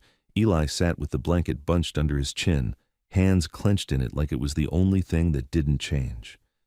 Ms. Laird sat across from him, voice calm. "Eli, I'm going to ask you a few questions. You can say, 'I don't know.' You can ask me to stop. And if you need a break, you tell me." Eli stared at her, then flicked his eyes to Mason in the doorway. Mason didn't come in. He stayed at the threshold, visible but not looming. "I'm right here," he said quietly. Eli's shoulders dropped a fraction. Ms. Laird began, gentle and firm. "When you were taken tonight, who took you?" Eli swallowed. "Mike." Ms. Henson's pen paused. Ms. Laird didn't rush him. "Mike who?" Eli hesitated, then whispered, "Deputy Rourke." The air in the room tightened. Ms. Laird's face didn't change, but her voice sharpened into clarity. "Deputy Rourke took you from the hospital and drove you somewhere?" Eli nodded fast. "He said it was okay because he had paper." "What paper?" Ms. Laird asked. Eli squeezed the blanket harder. "He had a folder." He waved it. Ms. Henson's pen moved again. Ms. Laird kept her voice soft. "Where did he take you?" "Maple Ridge," Eli whispered. "The lodge." "Was anyone else there?" Ms. Laird asked. Eli's eyes darted to the door like he was checking if the deputy could appear through it. "A man with boots. Big. He smelled like smoke. He didn't talk to me. He talked to Mike." Mason's jaw tightened. He didn't step in. He didn't ask questions. He let the professionals do what they were trained to do. Ms. Laird said, "Did Deputy Rourke touch you?" Eli nodded, small. "He grabbed my arm when I cried. Not hard like a punch. Hard like I had to stop." Ms. Laird's voice stayed calm. "Did he hurt your mom?" Eli stared down at his blanket. His voice went thin. "He makes her quiet." "How?" Ms. Laird asked. Eli's lips trembled. "He squeezes her arm. He says he's helping." She flinches. Ms. Henson's pen scratched harder. Ms. Laird leaned forward slightly. "Eli, has he ever hit you?" Eli didn't answer for a long second. Then he whispered, "Not with his hand. He locks the door and says I have to be good. If I'm not good, Mom cries." Ms. Laird's eyes softened, but her voice stayed steady. "Thank you for telling me. You're doing the right thing." Eli's eyes filled. He blinked hard like he was trying to force the tears back into his skull. "He said my mom doesn't want me." "That's not true," Ms. Henson said too quickly, then caught herself and looked at Ms. Laird like she'd broken a rule. Ms. Laird didn't scold her. She just turned to Eli. "Your mom has been asking for you. The doctors heard her." Eli's chin wobbled. "He said you gave me away." Ms. Henson's voice shook once, then steadied. "I didn't. I tried to stop it. I'm sorry you got scared." Eli nodded, small, like apology was a language he understood too well. Outside the consult room, Investigator Klein spoke quietly with a state trooper. The judge stood a few feet away, arms folded, listening like she was weighing each word on a scale. Klein's eyes met Mason's. "We have enough for immediate action," he said low. Mason didn't ask what action looked like. "Do it," he said. Klein's gaze was sharp. "I need your statement. The diner, the motel, the hospital, everything you saw." Mason nodded once. "Now." Klein led him to a small admin alcove, clipboard, chair, blank form. A trooper stood nearby, not guarding Mason, guarding the process. Mason gave facts, timestamps, exact words when he could remember them, who stood where, what Rourke said, how he tried to stop the ambulance, how he presented an unverified document, how Eli ran, how Rourke used the confusion to pull him toward the staff exit, how the fleet SUV left. Klein wrote without drama. "You recognized the last name," he said, not looking up. Mason's throat tightened. "Yes." "Why?" Mason held still. "A man rode with us, last name Harper. He died. I made a promise about his people. I didn't keep it." Klein finally looked up. "Name of the man who rode with you." Mason said it flat, like a fact in a report, not a story. "Caleb Harper." The judge's eyes flicked over, sharp. Klein kept writing. Your relationship to Lena Harper? I don't know her, Mason said. Not personally. Not until tonight. The judge stepped closer, voice calm. You're sure? Mason met her gaze. I'm sure. But the name isn't common where I'm from. The judge held his eyes for 1 second longer, then nodded once like she'd file it and come back later. A trooper stepped into the alcove, voice clipped. Judge, Sheriff Braddock is in the lobby again. The judge didn't react emotionally. She simply turned. He's persistent. Klein stood. I'm getting the warrant drafted. For Rourke? The trooper asked. For Rourke, Klein said, and for anyone who interferes. They moved back toward the main corridor. The hospital felt different now. Staff had been told something without being told everything. You could see it in the way nurses avoided the lobby windows, in the way security kept looking at state uniforms like they were a shield. In the lobby, Sheriff Braddock stood near the entrance with 2 county deputies. Rourke was with him, posture rigid, smile gone. He wasn't trying to charm anymore. He was trying to win by weight. Braddock's voice carried just enough. My deputy acted in good faith. Your people have overreached. The judge walked into the lobby with Klein at her side and didn't slow down. You don't get to lecture me about good faith, she said. Braddock's eyes tightened. You're making this political. You made it personal, she replied, when your deputy used a hospital as a playground. Rourke's gaze snapped to the judge, and for a moment the anger leaked out. I had authority. Klein didn't argue. He simply said, show it. Braddock lifted his chin. You have no jurisdiction to, the judge cut him off. Try me. The lobby went still. Even the civilians who'd wanted a show earlier had gone quiet, suddenly aware that the room had turned serious in a way cameras couldn't make fun. Rourke's jaw flexed. He looked toward the ICU corridor like he could feel Eli's presence through walls. You can't keep him, Rourke said, voice controlled but strained. He belongs with me. Ms. Laird appeared from the hallway, CPS badge visible. He does not. Rourke's eyes narrowed. He's a confused kid. Ms. Laird didn't blink. He identified you. He identified the location you took him. He described your behavior, and we have a state directive. Braddock stepped forward half a pace, voice low. You're going to believe a child over law enforcement? Ms. Laird's voice stayed level. I believe evidence over power. The judge turned to Klein. Warrant. Klein opened his folder. In progress, but we have enough for immediate detention if he attempts contact again. Rourke's mouth tightened into something ugly. Detain me for what? Doing my job? The judge's tone stayed calm. Your job does not include removing a minor from a hospital through a staff corridor while the mother is sedated, presenting unfiled custody documents, and using county resources to hide the child at a private property. Braddock's face hardened. Allegations. Klein's voice was flat. Statements. Rourke's eyes darted, quick, calculating toward the doors, toward the lot, toward the path out. Mason saw it and didn't move because moving would look like threat. He just watched. The judge did move, though. Not fast, not dramatic. She simply shifted so the state troopers had a clear line. Deputy Rourke, she said, you are ordered to leave this facility and have no contact with the child or the mother. If you violate that, you will be detained. Rourke stared at her like he wanted to argue on instinct and realized the room wasn't bending for him anymore. Then he did something small and telling. He smiled. Not the friendly smile. The one he'd worn at the diner when he knew people were watching. Of course, he said softly. I'll cooperate. He turned to leave, and as he did, Braddock stepped in closer to him, blocking the trooper's view for half a second, and murmured something into Rourke's ear that Mason couldn't hear. Rourke nodded once. Then he walked out into the night. Klein watched him go, face tight. He's going to try to wipe something, he said. The judge didn't blink. Then we moved faster. A nurse rushed out from the ICU wing, breath tight. Judge, investigator, someone just attempted to access Lena Harper's chart restrictions again. IT flagged it. County code. Klein's eyes went hard. Right now? 2 minutes ago, the nurse said. The judge turned her head slightly toward the doors Rourke had used, and her voice didn't rise, but it sharpened. Stop him, Klein snapped to the troopers. Go. Now. 2 state troopers moved fast out the entrance. No sirens, no running, just direct, controlled speed. Mason stayed where he was, hands down, watching through the glass. Outside, under the lot lights, Rourke reached his SUV. He pulled the driver door open, calm as if nothing mattered. One trooper approached from the left, another from the right. Rourke turned, still smiling, phone in his hand. The trooper spoke, voice firm even through the glass. "Deputy Rourke, step away from the vehicle." Rourke lifted his hand slightly as if offended. "What's this about?"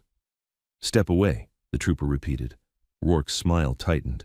He glanced once toward the hospital doors, toward the judge, then back to the troopers. He said something Mason couldn't hear. Then the trooper reached for his wrist.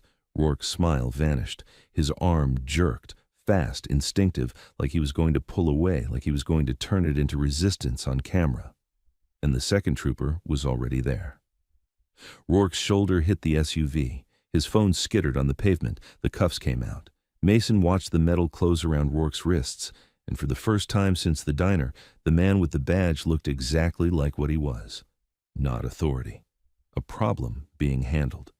Inside the lobby, Sheriff Braddock stepped toward the doors like he was going to intervene, and the judge spoke one sentence that stopped him cold. "Take one more step, Sheriff, and you'll be next." Braddock froze, jaw working. Outside, Rourke turned his head and looked through the glass straight at Mason, eyes burning. And even with cuffs on, his mouth formed a silent sentence Mason could read without hearing it. "This isn't over." Rourke didn't fight the cuffs for long. He twisted once, enough to make it look like resistance, enough to make a claim later, then went still when he realized the state troopers weren't playing his camera game. From inside the lobby, Mason watched the trooper pick up Rourke's phone off the pavement with a gloved hand and drop it into an evidence bag like it was a loaded weapon. Sheriff Braddock pushed toward the doors again, face tight with fury, and the judge didn't raise her voice. "Stop," she said. Braddock stopped like the word hit a wall. Klein stood beside her, already on his own phone, speaking in quick, clipped phrases. "Yes, secure the fleet vehicle. Yes, get a warrant for Maple Ridge in his residence. Preserve the hospital access logs. All county IT codes used tonight. Pull them." Braddock stared at the judge like he couldn't decide whether to threaten her or charm her. "You're humiliating my office," he said. "You're protecting it," she replied. "If you weren't, you'd be in cuffs too." Braddock's jaw worked. He looked past the judge toward the ICU corridor, then back to the parking lot where Rourke was being guided into the back of a state unit. "This is a mistake," Braddock said quietly. The judge held his gaze. "Then you'll have no problem letting evidence clear him." Braddock's eyes flicked just once toward the hospital administrator. A tiny signal. The administrator looked away like he hadn't seen it. The judge's voice stayed calm. "Sheriff Braddock, you will leave the facility. You will not contact hospital staff about this incident. You will not instruct anyone to delete, alter, or lose footage or records. If you do, I will treat it as obstruction." Braddock's face hardened. "You can't." "I can," she said, and the way she said it made the lobby feel colder. Braddock looked at Klein. "You're enjoying this?" Klein didn't blink. "I'm documenting it." Braddock turned and walked out, shoulders stiff, the kind of exit that promised retaliation later. When the doors shut behind him, the hospital exhaled like it had been holding its breath since dinner. Miss Laird moved with Eli in her shadow, keeping him away from windows, away from eyes. "Use the family consult room again. Use the family consult room again. It's closest to ICU." Eli's eyes flicked down the hall. "Can I see her?" Ms. Laird nodded. "We'll ask. If the nurse says yes, you can stand at the glass, same as before." Eli nodded once, then glanced at Mason. "Are you coming?" Mason didn't promise what he couldn't legally do. "I'll be right outside." That answer seemed to matter. Eli nodded again and kept walking. In the ICU corridor, the same nurse met them. Her face was softer now, like the weight of the night had shifted off her shoulders and onto someone else's paperwork. "She's still sedated," the nurse said, "but her vitals are steadier. You can have 2 minutes at the glass." Eli didn't waste a second. He stepped to the window and stared at Lena's face like he was trying to memorize it in case it got taken from him too. "Mom," he whispered, "I'm here." No answer, just the machine breathing for her. But Eli kept talking anyway, quiet, urgent, like words were ropes. "I didn't leave. He took me. I came back. I'm here." His voice cracked and he swallowed hard and kept going. "I'm gonna be good. I'm gonna listen. Just wake up." Ms. Laird watched him with an expression that stayed professional but wasn't cold. Ms. Henson wiped her eyes once and looked away, ashamed of the movement. Mason stood at the end of the corridor, hands in his pockets, forcing himself to stay still while something hot and violent kept pushing at his ribs. Klein approached and spoke low. "Judge Hart is issuing a no-contact order effective immediately. Rourke won't get near them again." Mason didn't look at him. "He already did." Klein's voice didn't soften. "And now it's on paper." Mason finally looked over. "What about the sheriff?" Klein's jaw tightened. "We're not ignoring him, but we do this right. You want Braddock removed? You build it. You don't throw punches at it." Mason nodded once. "I'm not throwing anything." Klein watched him. "Your club is still in town." "Yes," Mason said. "Keep them quiet," Klein replied. "One wrong move and they'll paint this as outsiders pressuring the county." Mason's voice stayed flat. "They're not touching anyone." Klein nodded once, accepting it, then added, "I'm sending units to the diner and the motel to preserve footage before it disappears. The state is taking the lead." Mason's jaw flexed. "Donna at the diner already got threatened." Klein's eyes narrowed. "Then she's about to get protected." Eli's 2 minutes ended without him wanting them to. Ms. Laird touched his shoulder gently. "Okay, Eli. We have to let the nurses work." Eli stepped back from the glass like it physically hurt. He took one more look at Lena, then turned and buried his face into the blanket without making a sound. Ms. Laird guided him down the hall toward the consult room again. Inside, she didn't waste time. "Eli, I'm going to explain what happens next in a way that makes sense." Eli's eyes were red. He nodded without looking up. "Your mom is getting medical help," Ms. Laird said. "She can't take care of you today because she's very sick. That is not her fault. You are not in trouble. You are not being punished." Eli whispered, "Where do I go?" "For right now," Ms. Laird said, "you stay under CPS care. That means you stay with safe adults who cannot be told what to do by Deputy Rourke or Sheriff Braddock." Eli's breath caught at the names. Ms. Laird continued, steady. "You will stay near the hospital so you can see your mom when the doctors say it's okay. You will not be taken anywhere without paperwork and people watching." Eli's eyes lifted to Mason at the door. "Does that mean you?" Mason didn't step in. He kept his voice low. "It means I'll stay close enough that you can see I didn't disappear." Eli stared at him, then nodded once, as if that was the only version of safety he could understand. Ms. Laird turned to Ms. Henson. "I need copies of your documentation from tonight. Every attempted order, every name, every time." Ms. Henson nodded fast. "I already started a full report. I'll print it." Klein's voice came from the hallway, firm. "And you'll preserve your notes as evidence. Do not clean them up. Do not rewrite. Keep them as is." Ms. Henson swallowed. "Okay," Eli whispered. "Is he going to come back?" Ms. Laird answered without false comfort. "He will try. People like him always try. But now there are court orders, state troopers, and investigators involved, and you will not be alone." Eli's face pinched. He said papers can say anything. Ms. Laird's eyes stayed steady. "Not the right papers, not from the right court." In the hallway, Judge Hart spoke quietly to Klein. Mason couldn't hear the words, but he saw the movement. Klein handing her a page, her initialing it, her handing it back like she'd done this 1,000 times and didn't need an audience. Then she approached Mason, stopping a few feet away so she didn't crowd him. "Caleb Harper," she said. Mason's throat tightened. "Yes." Her eyes stayed sharp, not cruel. "Lena Harper is Caleb's wife. Eli is his son." Mason didn't blink. The words landed with a weight that made the hospital walls feel too thin. "She never reached out," Mason said, and it sounded like an accusation against himself more than anyone else. Judge Hart's voice stayed calm. "She did. Once. A long time ago. The message didn't make it where it needed to. It happens when people are running." Mason's jaw flexed. "And I was supposed to find them." "You were supposed to keep a promise," she replied. But promises don't replace law. Do you understand me? Mason met her gaze. Yes. Good, she said. Because the law is what keeps him from taking that child again. Mason nodded once. Then use it. All of it. Judge Hart looked down the hall toward Eli's room, then back to Mason. Caleb was a good man. Mason didn't answer, because if he did, his voice would break. Judge Hart's expression didn't soften, but it changed.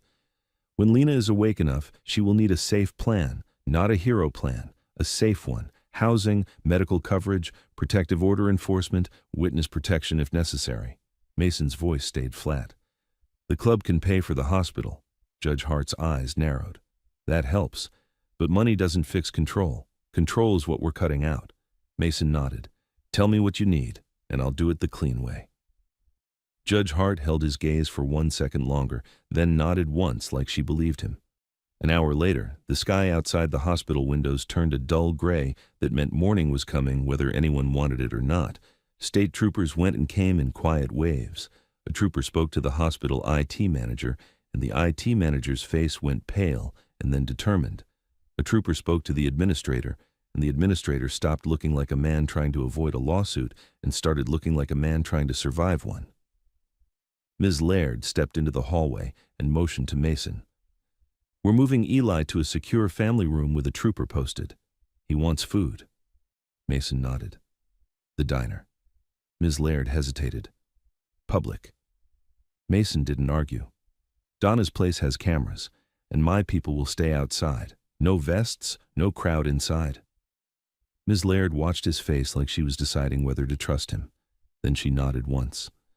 5 minutes. Quiet. Mason made one call to the club. No speeches, no anger, just instructions. Diner. Keep it respectful. No vests inside, no staring. Your furniture. 77 bikes didn't roll in this time, not to announce, to comply. Cars, trucks, quiet arrivals, people spreading out like they weren't together. When Ms. Laird walked Eli into the diner, it was early enough that only a few locals were there, cups in hand, eyes tired. Donna stood behind the counter, still in her apron from last night, looking like she'd aged 5 years. She saw Eli and her face broke for half a second before she caught it. Eli stepped in slow, blanket around his shoulders, and froze when he saw how many men were in the place, scattered, quiet, watching their coffee like they were trying to be invisible. Donna's voice shook once. Hey, baby. Eli's eyes flicked around, then found Mason near the wall, hands in his pockets, not moving closer. Is it okay? Eli whispered. Ms. Laird nodded. It's okay. Donna came around the counter slowly, kneeling behind the register barrier so she wasn't towering over him. You hungry? Eli swallowed. Can I get soup? Donna's eyes filled immediately. She blinked it back hard. Yes, you can. Eli reached into his hoodie pocket with shaking fingers and pulled out a tiny pile of coins, the same ones he'd poured out the day before. He counted them like he couldn't stop himself. $1, he whispered. 37. Mason didn't move. None of the bikers moved. The whole diner went quiet in a way that wasn't fear anymore. It was respect. Eli pushed the coins across the counter toward Donna. Not for me, he said, voice small but steady. For the next kid.